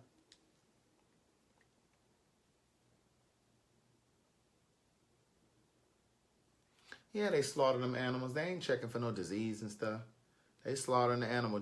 Remember that mad cow went around years ago? And that's why they sued Oprah. Because she fucked up the beef industry. Because, see, she got y'all panicking because that mad cow, but she was telling y'all the truth. But see how they tried to sue her? Because she had devastated that industry? It's the same difference. They're not going to tell you that shit. Because if they told y'all all of this, then you're not going to buy chicken. Then you're not going to buy beef. And then what's going to happen to those industries? Exactly. Chemo is no joke. So it's just like, which one is harder? Giving up meat or living through chemo?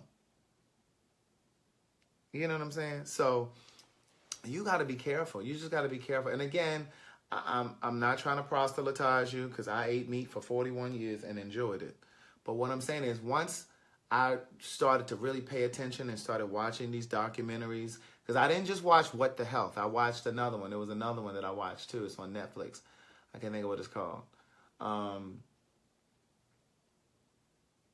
Oh, I can't think of what it's called. I can't think of what it's called. But, you know, and that's how I learned about the Greek yogurt and all of that shit. That Greek yogurt is tied to a lot of cancers. Yogurt. Yeah, that organic meat. Because first of all, you don't even know if the shit is really organic. And when I buy my fish now, I primarily try to buy wild caught. Because that farm raised shit, oh, they wore them out. They wore that farm raised fish out. Let me tell you something. They talked about how you really got to be on your job. Like if you're farm raising fish, like somebody's really farming these, somebody's really, you know, breeding, for lack of a better word, breeding these fish. Just like people breed dogs. People are farm raised fish means somebody is actually taking care of these fish. They're feeding them. They're supposed to clean the water. They're supposed to change the water. They're supposed to treat the water to make sure there's no disease. They don't always do that. And so in this documentary, they were talking about how there was disease and shit in the water and shit in the fish because they weren't treating the water and changing the water the way they were supposed to. And y'all buying that farm raised shit. I try to buy wild caught. Now, I done already told you about tilapia. That shit is genetically made. You know how you see shit that says non-GMO? GMO stands for genetically modified. Tilapia is genetically modified. That's not real. I stopped eating that shit a year ago when I found that out. I don't fuck with tilapia. But see, y'all buy tilapia because it's cheap. Okay, you paying on the cheap end. You're spending less money on this end, but you're going to pay more when you hospitalized. You're paying more for your medication, for your prescription. So yeah, you're getting off cheap on this end, but then you end up paying for it in your body and in your wallet later. I don't eat tilapia. I don't eat tilapia. I know it's cheap, but I don't eat it. I've had soy. My aunt makes that. Yeah, that damn fake ass tilapia. I ain't eating that shit. That shit's so cheap. And you know who they're selling it for. I'm O positive too. My blood type is O positive. It's a beautiful thing to be O positive. We can only receive blood from people that are O positive though. But we can give to anybody. But where the fuck did soy come from? Because I'm just hearing about this recently, like in the past year. Like my mother and them, they cook that shit all the time. Is that some old new shit that's been created in a lab? Because I don't remember hearing about that 5 years ago. Hell, 3 years ago.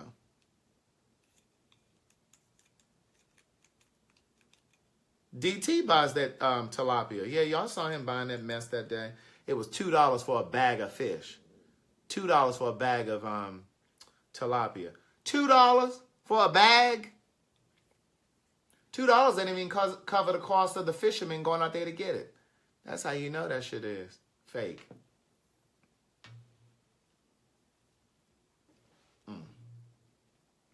But yeah. Was there something else I wanted to talk about? Oh, I know what I wanted to talk about. Soy is not good either. Oh, see. It's not real fish. See. I thought I had my suspicions about that soy. Okay, so let me ask you this. We're going to switch gears. We're switching gears. Let me ask y'all last few questions about that. Because I know y'all still talking about. He brings a yellow tail. Yellow tail is good. Let me let y'all switch gears. Oh, it's sway. Well, you know them ghetto folk in Baltimore, they call it sway. They're like sway.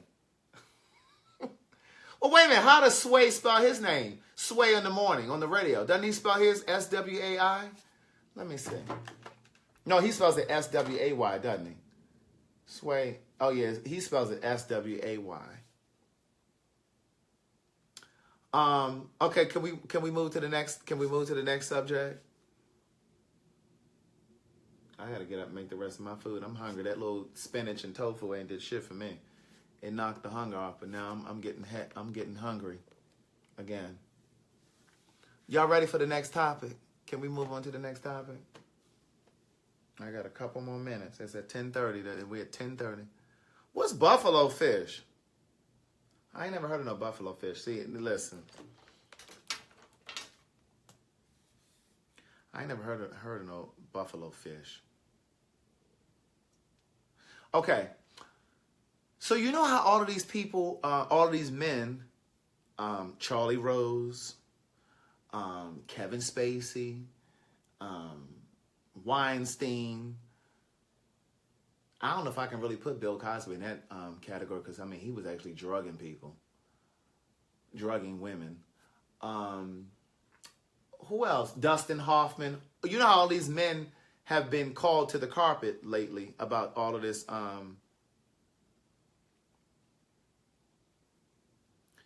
sexual harassment. Somebody asked me here earlier, what did I think about vaccines? I don't do vaccines, like them flu vaccines and shit. I'm going to come back to what I was just saying. And then Valerie just said, do we think HIV can be spread through mosquitoes? Girl, if mosquitoes could spread HIV, we'd all have it. We'd all have it. Okay, so you know how all these men are being, right, so all of these men are getting, I need a little snack. Hold on. I'm getting hungry now. So they all are getting charges brought against them for sexually harassing or being too aggressive or whatever. Now, some of the shit is obvious. Like Harvey Weinstein, he would expose himself and jack off. Now, that's obvious. That's sexual harassment. But it had me thinking, with all of this sexual harassment and stuff, George Bush, how do you approach a person now without fear of being thrown in that category? Like, how do you compliment a person or flirt with a person without blurring that line, right? Like, maybe you're just really interested and maybe you're trying to pursue the person and you're flattering them and complimenting them and saying, oh my God, you look really nice today, or your body looks amazing. Like, where is the line? Where's the line, though? Where do you draw the line between flirting and sexual harassment? And my mom and I had this conversation last night. No, it was today. Earlier today. That's what made me think about this. We had the conversation earlier today, and she mentioned Anita Hill. Now, many of you probably remember Anita Hill. Some of you may not. Back in the day, Anita Hill, a black woman, I love a late night snack, but healthy. Back in the day, Anita Hill, a black woman, filed sexual harassment charges against Supreme Court Judge Clarence Thomas. And it was the first of its kind. I mean, and Joy Behar on The View said this a couple weeks ago. She said that Anita Hill literally was the one who opened the door to all of this sexual harassment stuff. Like, she was the one who really gave women permission to stand up and speak out. But if you remember Anita Hill, back in the day, a lot of people didn't believe her. A lot of people thought that she was just trying to get money from this man. She didn't wait. She didn't wait like long like a lot of these women are doing now, like 10, 15. She did that shit months later. She filed a suit soon after it happened. And she basically said that she was working for Clarence Thomas.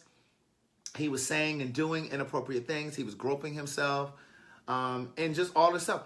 But, I mean, it was, I would venture to say, it was probably one of the first cases that we actually saw publicly on television. Like, I remember thinking, you know, most times we think that the O.J. Simpson thing was the first thing that we saw publicly. But I remember that deposition being public. I remember that shit being on the news. I was a kid. I don't remember how old I was. But that woman, she pretty much was, I really would love to know what happened with her after that. I think she's like a law professor somewhere. at a college. But she really was exposed to a lot of scrutiny. She was criticized. Yes. Thank you. See, Arian, that reminded me. I didn't even open up and say good day thinkers, thought leaders, progressors, and dreamers. See, that's why I love you guys. Because you guys are thinkers, thought leaders, progressors, and dreamers. See, Arian, that's exactly what happened. So she was asked about him, about her time working with him when he was being confirmed as a Supreme Court justice. That's exactly what happened. And so she was just she was just answering questions. And she basically said in her answer that he was inappropriate and he had done some things that were not kosher. And, but the public, John Q. Public and Susie Q. Public, criticized her and ridiculed her and they challenged the veracity of her statements. Yeah, I haven't seen the movie. I need to see the movie. But I Googled her recently because either she celebrated a birthday or something happened recently. And I looked her up to see what she was doing now. And I think she's like a professor at a college or something. But anyway, the question that I'm posing to you guys is, how do men approach now? And I don't just mean straight men, I mean gay men too. Because if I think real hard, I probably was a little aggressive before, saying some shit inappropriately, confusing flirting with inappropriateness. You know what I'm saying? So where is the line? Like, what is the line? How do you... Let's start with the women. How does a man approach you? Or the lesbian women too. How does a woman approach you? Or how does a man approach you and it not be offensive?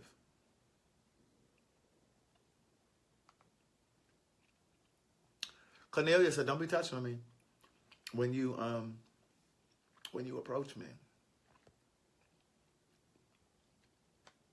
And see, that's the question too. Why are the women punished for speaking out? I don't understand why we always jump to the defense or the offense and we doubt that it actually happened. I will never understand that. It's almost like we always we question these women. It's almost like we wonder if they're trying to get some sort of career gain or financial gain. Like, I don't. But what's the difference now between flirting and sexual harassment? I mean, I don't mean like going up to somebody, groping yourself, telling them, hey, what's up? You want some of this dick? Oh, so you need to say, so I need to say, you mind if I pay you can I offer you a compliment? You look really nice in those pants today. Flirting is being extra friendly.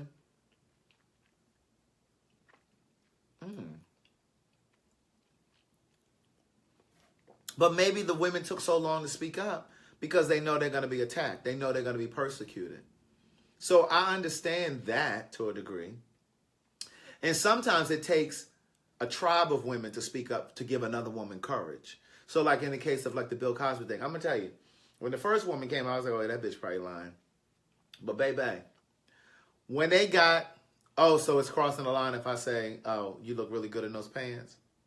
So what am I supposed to say? Oh, those are some nice pants.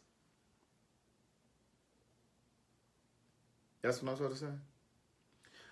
But with the Bill Cosby case, when they got to about the third, fourth, fifth person, I said, oh, bitch, yeah, he did it. Because here's the thing.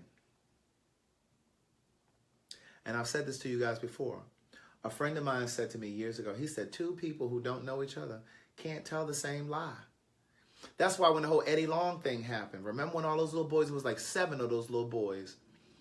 Only 2 or 3 of them knew each other, but it was 7 of them.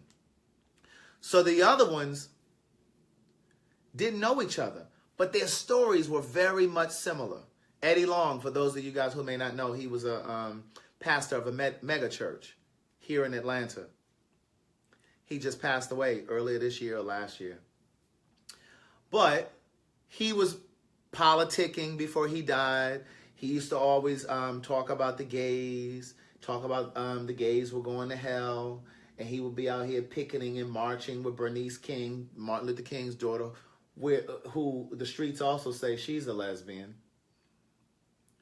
They be out there picketing and shit against gay rights and all this other stuff. Well, come to find out, Eddie Long was playing with these little boys. I've talked about this before on here. Oh, Cornelia said, don't ask me, can you fuck me? Well, what if you gotta, listen, let me come back to that. So Eddie Long was talking about the gays and all this other stuff. And come to find out, here he was molesting these little boys. And when I say little boys, I mean they were under 21. He was married. And see, those pants really suit you could be crossing the line. That's left up to interpretation. So,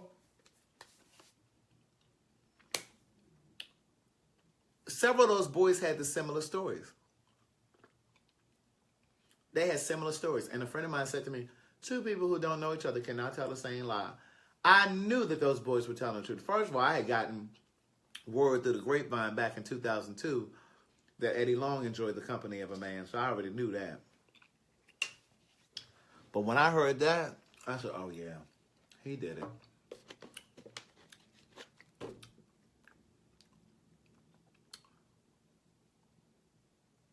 Yeah, I didn't understand that either. Why some of the women went back with Bill. I don't know how Eddie Long died, Valerie. Now, the streets have been talking. But I don't know. So I won't dare put out what I suspect. But I don't know how he died. But it wasn't a heart attack. So Cornelia said a man can't come up to her and say, well, can I fuck you? Well, what if...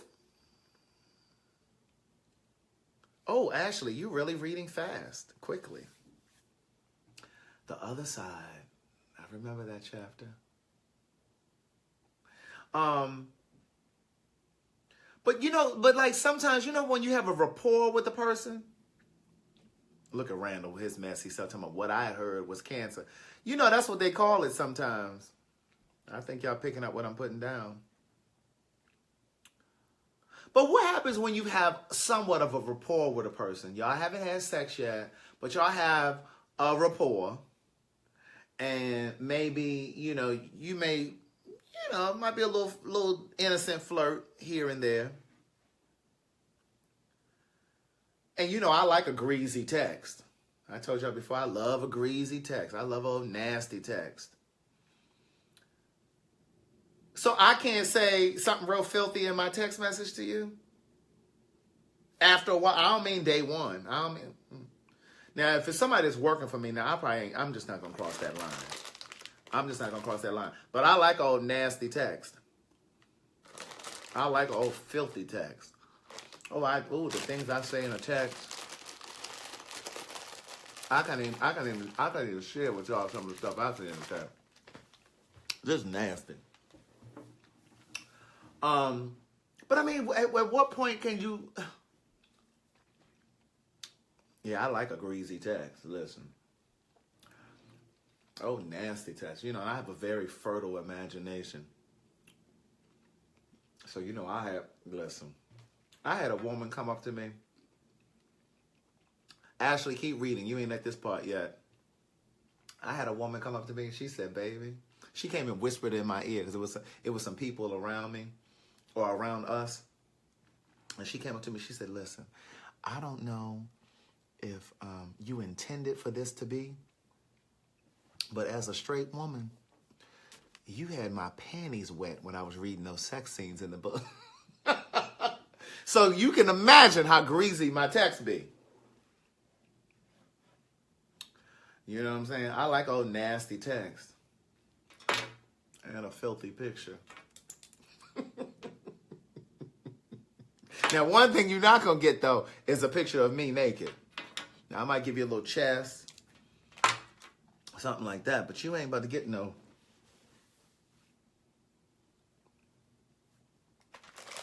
You picking up what I'm putting down. Yeah, like, so the question is, like, is being upfront too much? Is being upfront crossing the line? I guess so, because if that's the case, then I didn't cross the line. Shit. You know how they were doing these hashtags, Me Too? Shit, I guess somebody was talking about me when they put Me Too.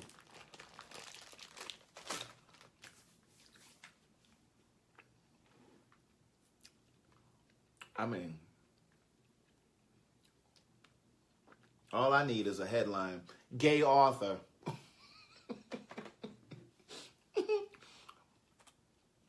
Gay author facing charges for sexual harassment.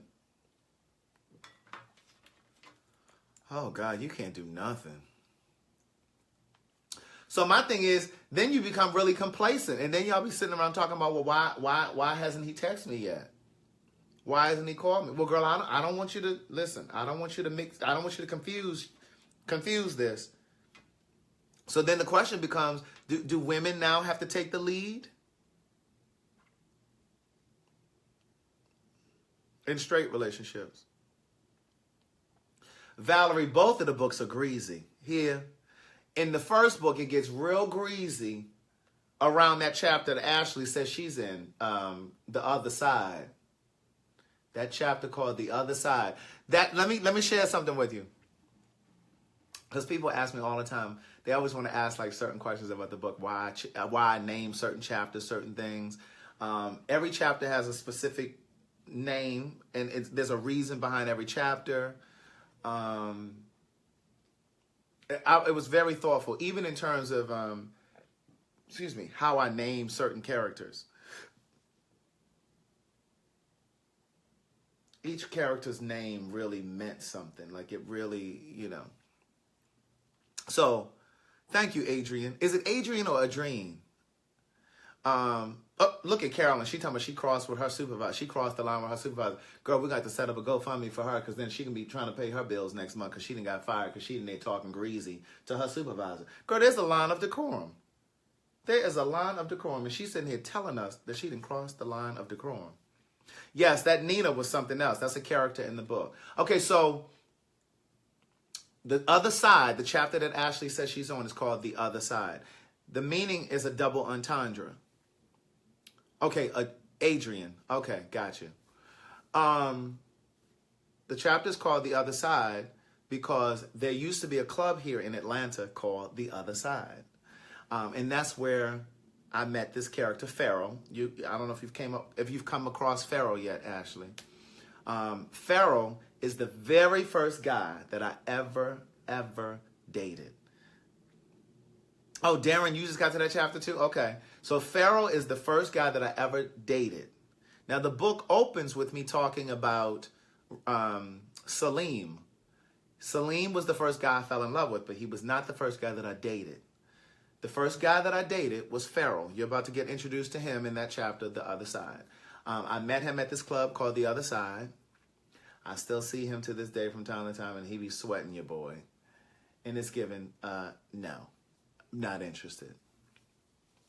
But I was very green at the time. I had never dated a guy. I was 22 years old. He was 9 years my senior.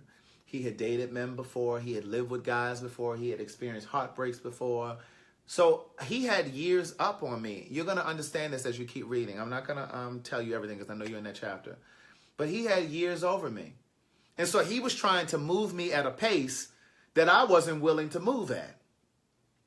But see, I'm a Taurus. And so I dig my feet in the dirt when I feel like I'm being pushed. So I was just like, no, listen, that's not what my spirit is telling me to do now. So like he wanted to spend the night and like he just wanted to do all this shit that I wasn't. I'm not going to spoil it. So he wanted to do all this shit that I want to do. So the chapter's called The Other Side because I met him at this club called The Other Side. But I also called it The Other Side because, like I said, it's a double entendre. The other side for me was me now crossing over to the other side because up to that point, I had only dated women. So I was going to the other side. You know, I was now going into the gay community. I was now venturing into this world, this new world, and I knew nothing about. So that's why that chapter is called The Other Side. I'm not going to tell it. That's all I'm going to tell you. That's all I'm going to tell it. That's all I'm going to tell you. The first book is called Words Never Spoken. Oh, look at this. There happened to be one right here. That little fake laugh. That's how people do. Hold on. There's one right here. Okay. This is the first book, Words Never Spoken. And then the sequel is One Thing for Certain, Two Things for Sure. Now that one, they both greasy, because I give some very explicit details about sex. May 4th. I'm May 4th, Charla. No, I wouldn't date a woman today because I'm clear about who I am. I believe that sexuality is instinctive. It's how we're wired. It's not a choice. It's not a decision. It's just a part of who we are. And we have to give permission to be people. We have to give permission to people to be who they are. If we allowed people, men in particular, black men in particular, and Hispanic men, men of color, let me say that. If we gave men of color the option, the freedom to be who they are, we wouldn't have all of this down low stuff. If we didn't use religion to manipulate people in terms of their sexuality, telling them, oh, you just need the faith of a mustard seed to change your sexuality. Child, listen, I can't change my race. I can pray tomorrow and for the rest of my life to wake up as a white person because it's just easier in this country to be a white person. That's never going to happen.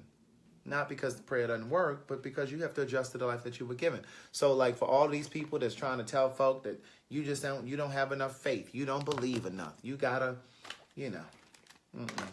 So no, today I would not date a woman. But that's in the book too. Now my last girlfriend was in college. I write about that. And how I broke that woman's heart. Yes, Valerie, you want my third book. I haven't forgotten you. I haven't shipped them yet. I'm waiting for I've already uploaded everything to the printing company. I got the proof from my cousin. He finally did it. So now I'm waiting for the printing company so that they can give me a proof of the actual book before I run the printing.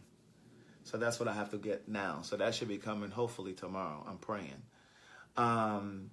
Now, Valerie, the new book, the one that you won, it's a book of quotes. It's not a novel like these books. It's not a novel. It's 3 chapters. It's a chapter full of relationship quotes. There's a chapter full of encouragement quotes and a chapter full of wisdom quotes. So that's a beautiful book. I love that book because you can give it to anybody. These books, you can't give this to, your grandmother, okay? Unless she likes greasy stories, okay? You can't give this to the lady down at the church, but you can give the lady the new book because it's a book of quotes. You can give it to a person that's retiring. You can give it to a person that's graduating college, a person that's starting a new career, graduating high school. So the new book is a perfect gift giveaway type book. You know what I mean? I think it's so chic to give a book away to a bitch for a birthday gift or a Christmas gift or a housewarming gift. Give a bitch a book for the coffee table. That's so high society.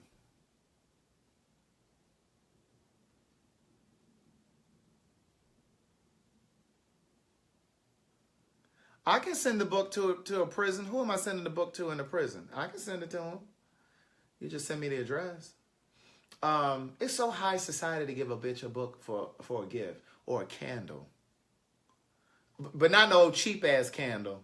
You get a nice little $30, $40 candle and you put it in a nice, and then them $30, $40 candles, they come in a nice box with a ribbon and shit. And then you put, that's so rich white woman. You're like, hey, bitch, I got you a candle. Hey, bitch, I got you some books. You put a ribbon on, put a nice little bow on it. This is for your birthday. I just thought this would help you grow. You know, that's how you set that up. I just thought this would help you grow. So, you know, I was just thinking about you because, you know, I know you're trying to improve yourself and stuff. You know what I'm saying? That's a gift. You know what I'm saying? That's what you do when you're on a budget too. Books are under $20. So you give a bitch a book. You know, I was just thinking about you guys. You know, no, it's not about the money. I just wanted you guys to have a book. Y'all need to read.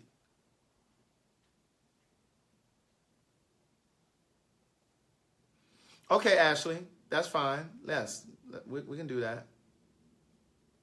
What Last Girlfriend? Have I seen The Last Girlfriend? Is that a movie? What is that? Y'all love sending me these incomplete ass sentences. Like I'm supposed to. I ain't Dionne Warwick. I can't predict what you talking about. I think I'm Miss Cleo up in here. Y'all remember Miss Cleo? Hey, bitch, here's a beautiful book. Right, ghetto. Hey, bitch, I got you a book. Oh, if your grandmother liked nasty books, listen here. If your grandmother liked nasty books, give her nasty ass one, these books right here. Oh, yeah, Tanika. Yeah, see, this is perfect. Like the book of quotes is perfect. Quiet as is kept, Tanika. You want to give her this one, too, so she can bob and weave these men that's on the low. You want to grow her. Going away to college. She might be going away to college. Oh, what she asked about when I was in college? What? Oh, no. I haven't seen her. I have not listen, I have not seen my last girlfriend since I broke, well, a few days after I broke it off with her. I haven't seen her since then. I broke it off, and then I kind of like avoided her on campus because I felt so bad. I really felt bad about breaking it off. But I knew that it was better that I break her heart then than to drag it along and have her. Because, listen, that woman, she thought that she was already talking about marriage and having kids.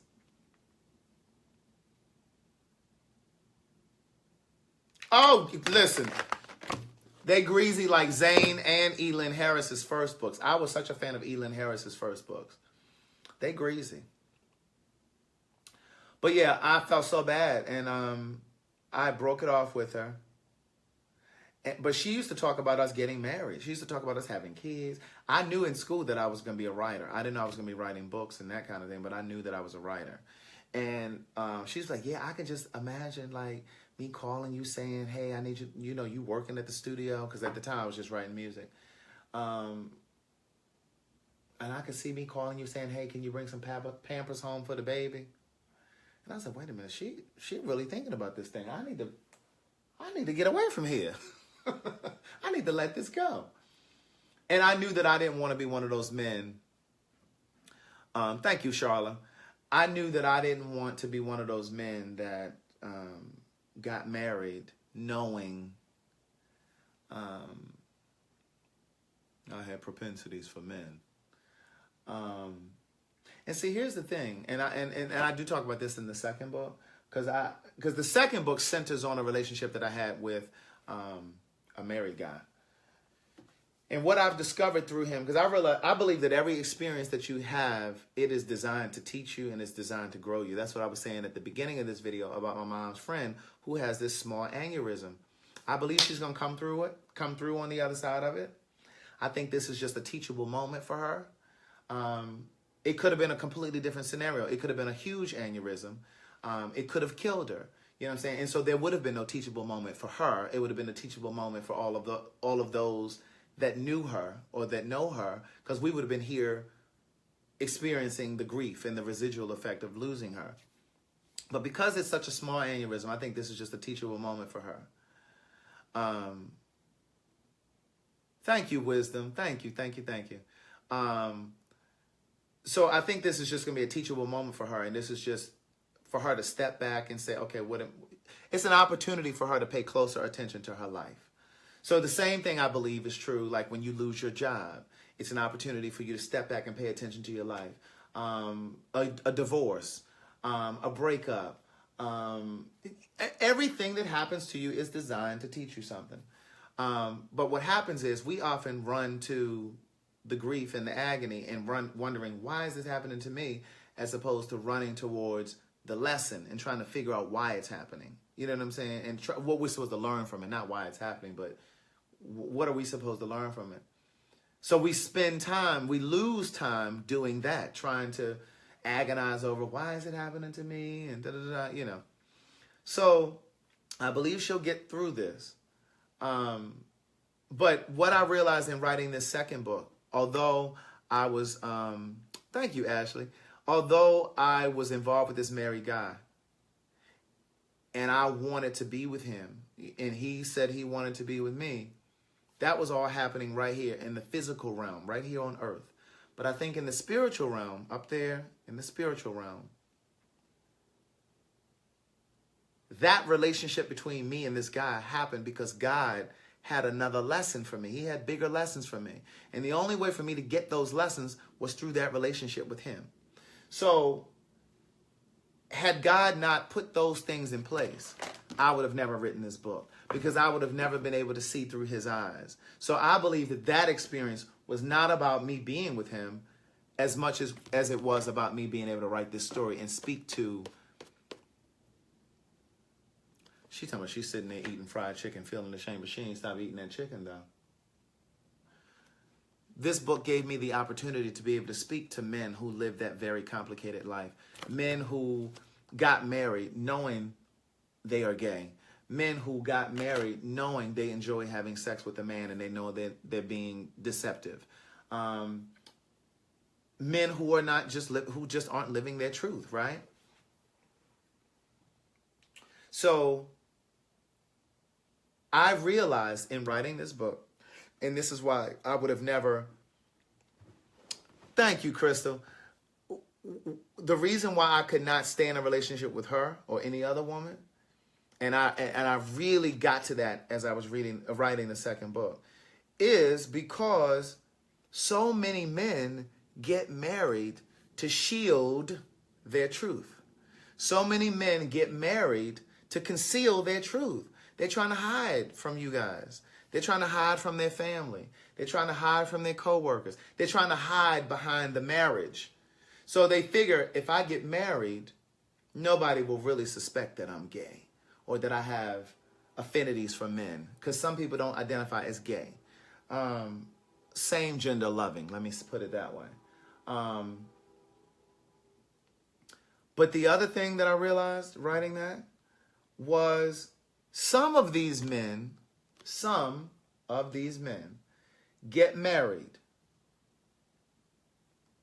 because they really do think, they really do believe that if they're in a marriage, in a relationship with this woman, they may have subtle tendencies where they're attracted to men, but they believe that if they get into this marriage with this woman or this relationship with this woman, that they can quell those feelings for men.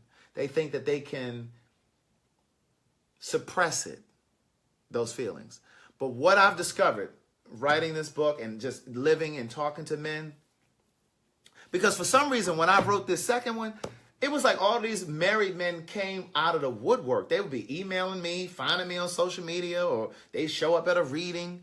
And there were so many men who said to me, God, I want to buy these books, but I don't know where I would put it. Like they were afraid to own the books because they knew that if they were involved with the woman, she'd be like, well, what you doing with these books? Not to say that that's a telltale sign, but that was their mind. You know, fear has a way of convincing us that our fears are fact, right?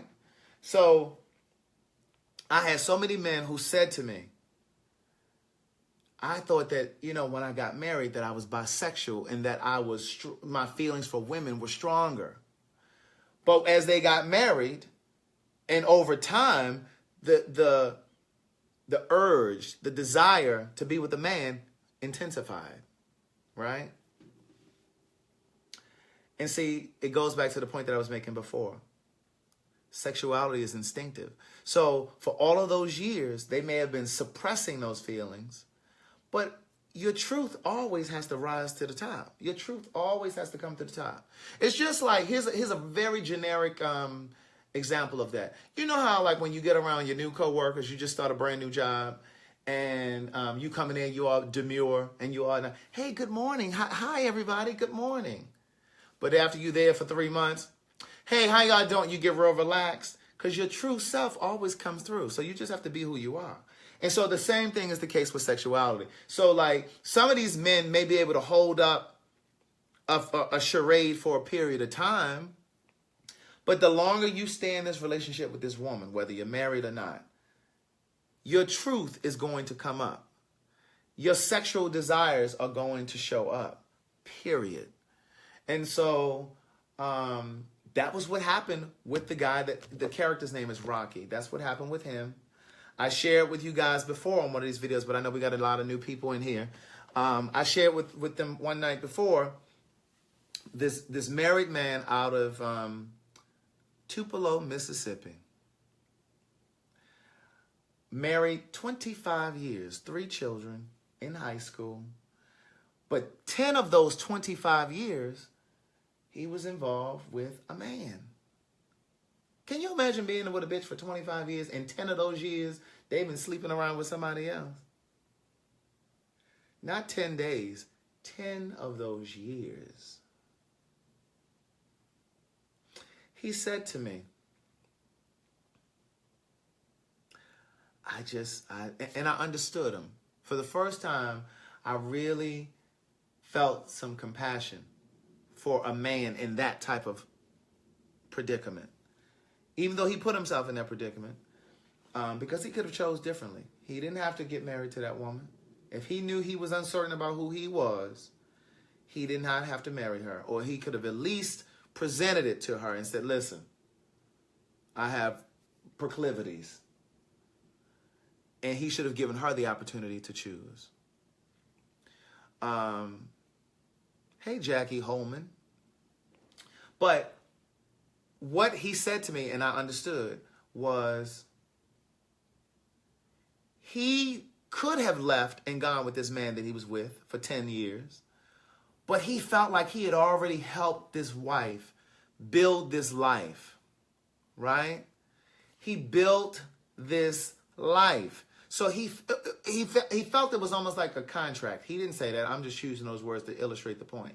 So he felt like because he had already created this life with children, a house, 25 of her years, of her best years, he felt like it would have been selfish of him to walk away to be with a man, to break up his family. He said, I don't want to break up my family.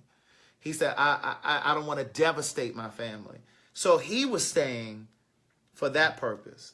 It's not always about deception. It's not always about cowardice. I'd be willing to bet that it's probably a small percentage.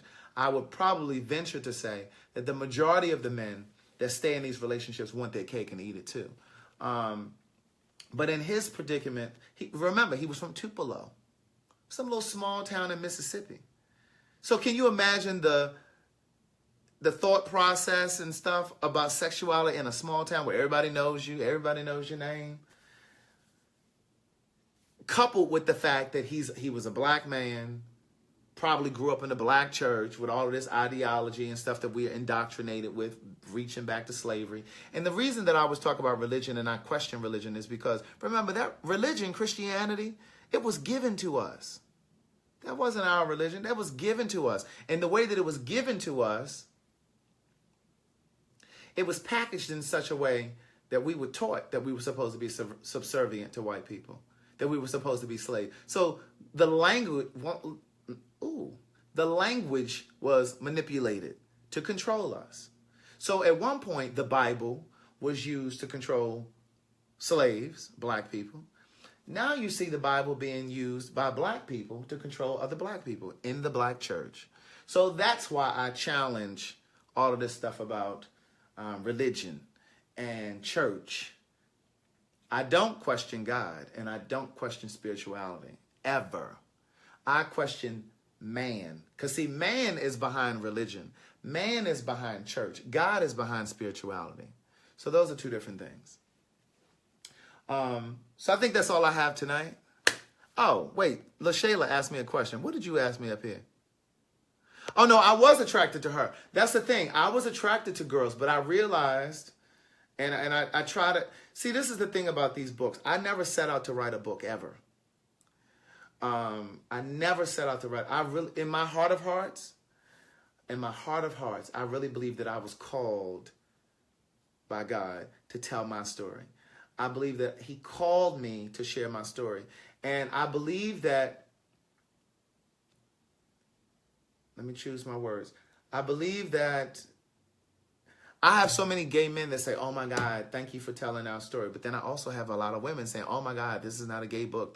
I see my girlfriends in these stories. This is me. This is my girlfriend, such and such. So, but my point is, when I sat down to write these books, it was my intention to speak to the hearts and minds of Black gay men. I understand now that God had a bigger plan for these books. See, you know how Oprah used to always say, if you're an Oprah fan and used to watch the Oprah Winfrey Show, God can dream a bigger dream for you than you can ever dream for yourself. Thank you, Tanika. Well, that's what I think would happen with these books. So my intention was to reach the hearts and minds and souls of Black gay men, because from my perspective, no one has really championed for Black gay men in this country. Dante, set them up. Inbox me. We'll make it happen. I can ship them tomorrow.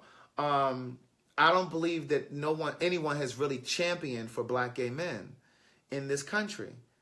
Who cries for the little Black gay boy? I wrote a piece about that. It's somewhere out there on the internet. It's on my Facebook page, on my fan page, not my personal page that we're on right here, but it's on there. But who cries for the little Black gay boy? So when I sat down to write these books, I knew that God had called me to tell this story. Now, I believe that most Black gay men could have written these books, but I believe that God chose me because I would see the vision through. I was courageous enough about my sexuality. I wasn't afraid to speak out in interviews, radio, television about, there has to be a face. And unfortunately, it's not always popular to be Black and open and gay, right? But no, I was attracted to girls. But at some point, my wet dreams were no longer about girls. They were boys. They were about boys. But even after I discovered that, I was trying to suppress the feelings. I tried to ignore the fact that my attraction was changing. Because I was falling in line. Just like with the whole meat. I'm going to make the correlation. Just like with the whole meat thing. I've been eating meat all of my life because that's what I was told to do. So I was dating girls and feigning interest in women because that's what I was taught to do. Right? But then, I got really clear about who I was at my core. I got really clear about who I am at the fiber of my being. And I offer no apology. I offer no apology for who I am in terms of my sexuality. Speaking of sexual harassment, I had a woman that I used to work with. She was a supervisor. I ain't going to tell you the company. I used to work for an internet company. This was many, many years ago. Like 2003, 2004. And when I tell you, it was a Black woman, and we were really cool. And she used to, and I'm only saying this because we were talking about this earlier. I'm not at all trying to toot my own horn, but beep, beep. But she used to be like, oh my God, boy, you are just so fine. And she would touch me, and she would rub her hands on my chest. And I'd be standing up, right? She would turn around, and like, this is me standing right here. And she would put her butt, and she'd be like, ooh, and she would put her butt up against my privacy. And she would do that. And then she'd be like, boy, I would fuck the hell out of you. She said, she said, oh, I'll put this pussy on you. She used to say that shit to me in the break room. So thinking back to what we were just talking about a moment ago, that was sexual harassment. I probably could have sued the dog shit out of that company. But I really liked her. We were really cool. So again, where is the line? Where is the line? Because she definitely crossed the line. But I liked her, and we were cool, and it was comfortable. So Is it possible in some of these instances where perhaps a person just thinks that they can talk like that to you? You know what I'm saying? So that's that. Yes, wisdom. I completely agree. I completely agree. Thank you, Charlotte. I appreciate you guys supporting the books. I really, really do. And I'm going to tell you why. Because I have not shared this. I don't think I've shared this on here. I don't think I may have talked brief, and I realized that I'm over 2 hours. Exactly. She was a manager. She was definitely a manager. I could have sued the shit out of them. I'm over 2 hours, though. So this is the last story I'm going to tell. I've shared little pieces of it along the way. But again, there's some new people in here. I didn't feel violated. I just thought it was funny. I thought it was really funny. But my point is, and she wasn't even attractive, but she was funny. Like, I liked her. Like, she was a good person, you know. I took it as a compliment, if anything, right? And so, but my thing is, if I didn't like her as a person, I don't know how I would have felt about that. How do I add? I think you could just tag that name down in here, Tanika. I believe you can just tag them in there. Now, the podcast is free. The podcast is called So Much to Say, which is also the name of the new book that's coming out. But the new book is called So Much to Say, a book of quotes. The podcast is called So Much to Say. It's in iTunes, SoundCloud, Spotify, and Google Play. If you go to my website, craigthewriterstewart.com, and go to podcast, it'll take you to all of the places where you can listen to the podcast. Okay, so when I wrote these books, this is what I was saying. I thank you guys for supporting the books, those of you that have and those of you that plan to. I appreciate it because you really, truly do make it possible for me to do what I love, for me to do, like, I see it. You understand what I'm saying? Like, when you get to a level where you're selling millions of books, it may be hard to realize that it's the individual people that afford you the luxury of doing what you love. But at this level where I am, I can see how every book counts, every book sale counts in my life, because I'm able to pay the utility bill, or I'm able to pay the water bill, or whatever. I buy a flight to go to the next city to do a signing. Thank you, Jamie. I appreciate you listening to the podcast. So I can see it in dollars and cents, right? So I appreciate you guys doing that, because I can literally reach back 5 years. 5 years ago, I was writing this first book. And I had no idea. I had absolutely no idea how to get the book published, how I was going to be able to afford the printing costs, how I was going to get it to people that I didn't know, I just had so many questions. And so I'm saying this to you, and this is why I want to do a podcast with Kwamina about entrepreneurship. Because I'm sure there are many of you that are on your journey now, starting your own business, or those of you who want to start your own business, but you're almost paralyzed because you don't even know where to begin. You don't even know where to start, or you're afraid of failing, or you're afraid of failing in front of your friends and family and coworkers. Fuck that. You get one life. Go after it. And what I'll tell you is, a friend of mine said to me years ago, he said, you can never fail as long as you're following your passion. You can never fail as long as you're following your passion. And so 5 years ago, I was renting a place in LA. I moved to LA.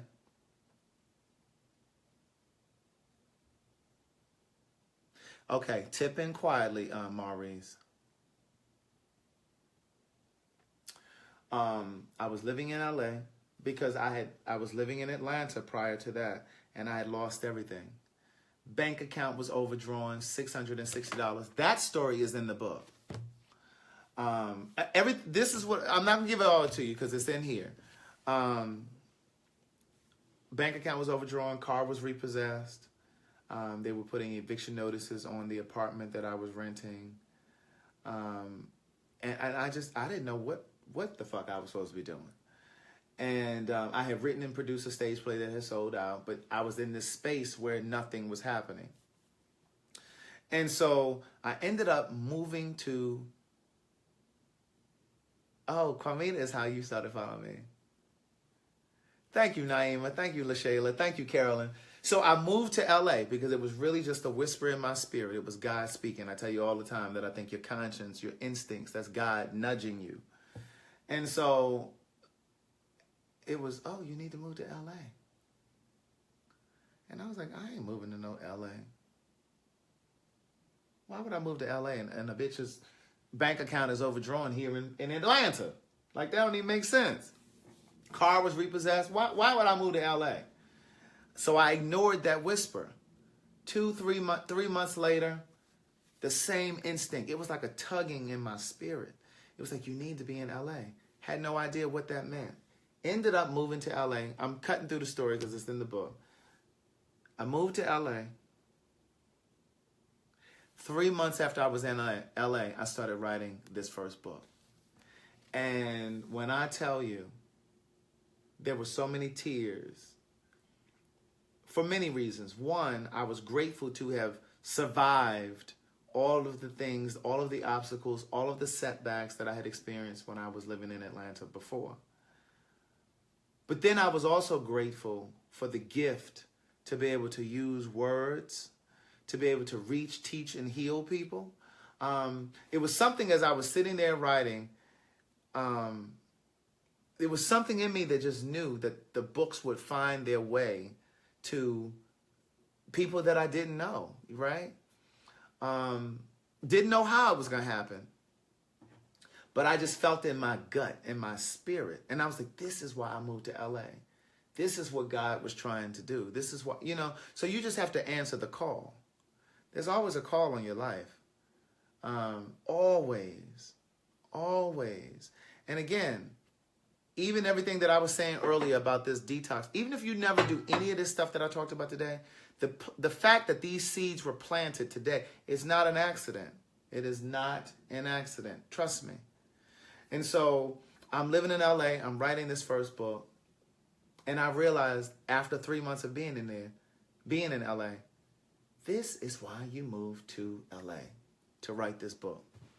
So after I was finished writing the book, I made plans to come back to the East Coast. And it's really, truly been word of mouth. These books have sold themselves because of word of mouth and because of social media. And I believe, remember I talk about things happening in the physical realm right here on earth. Those things parallel what's happening in the spiritual realm. I believe that the books are selling themselves because I was obedient and I obeyed the call. I packed my shit and moved to LA because of a whisper, because of an instinct. And I think because I listened and wrote these books, I was disciplined. And same thing with the podcast. I tell you guys all the time, the podcast is free. I had no intention of starting no damn podcast. Right. See, Dante heard about the book through social media.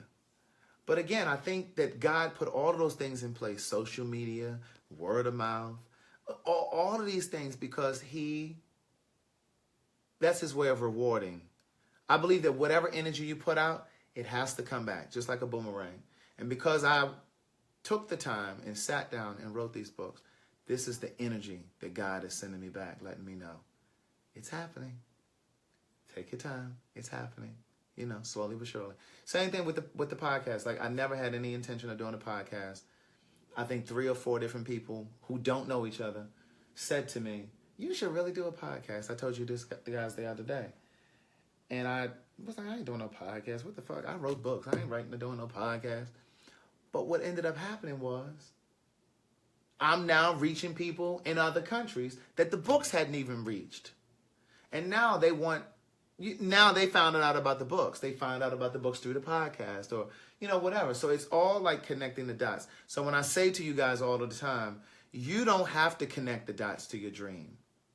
That's not your job. Your job is to do the work, whatever that is. Whatever that is, your job is to do that. Let God and the universe figure out how the dots will be connected, right? So on that note, have a great night. Have an amazing night. Write down 5 things that you are grateful for, either from today or yesterday or a combination of both. Write down 5 things that you're grateful for. Say your prayers. I say my prayers every night on my knees beside my bed. Even if I spend a night over at somebody's house, I get down on my knees and say my prayers. Even if I have somebody spend a night over here with me, I'm getting down on my knees and saying my prayers. Say your prayers. Brush your teeth. Floss your teeth. Do your little oil pulling with your coconut oil, just a teaspoon. Rinse it around for about 3-4 minutes. Spit it out. I also rinse with peroxide. And yeah, I think that's it. So look, I'm going to come on tomorrow at like 10 in the morning because I'm meeting with someone again about the event on December 7th, the launch party for the new book on December 7th. All are welcome. So if you're not in Atlanta and you plan to be in Atlanta, you can come. You're welcome to come. Just use the Eventbrite. If you pre-ordered your book, you don't have to do the Eventbrite.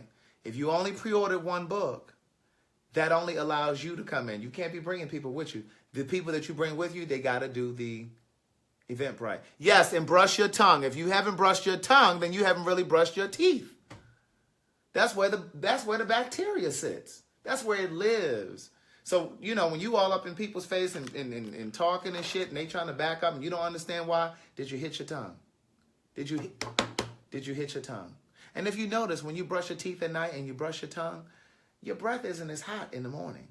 Did you notice that? Your breath is not as hot in the morning. Now, I don't know about y'all, but mine is not hot in the morning. That's it.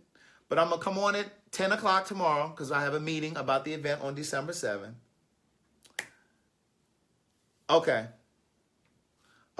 got you, Dante. So listen, somebody said they didn't realize that I was on. Hit the notifications. You'll know every time I go live. Hit the notifications. You'll know every time I go live. Have a good night. Bye.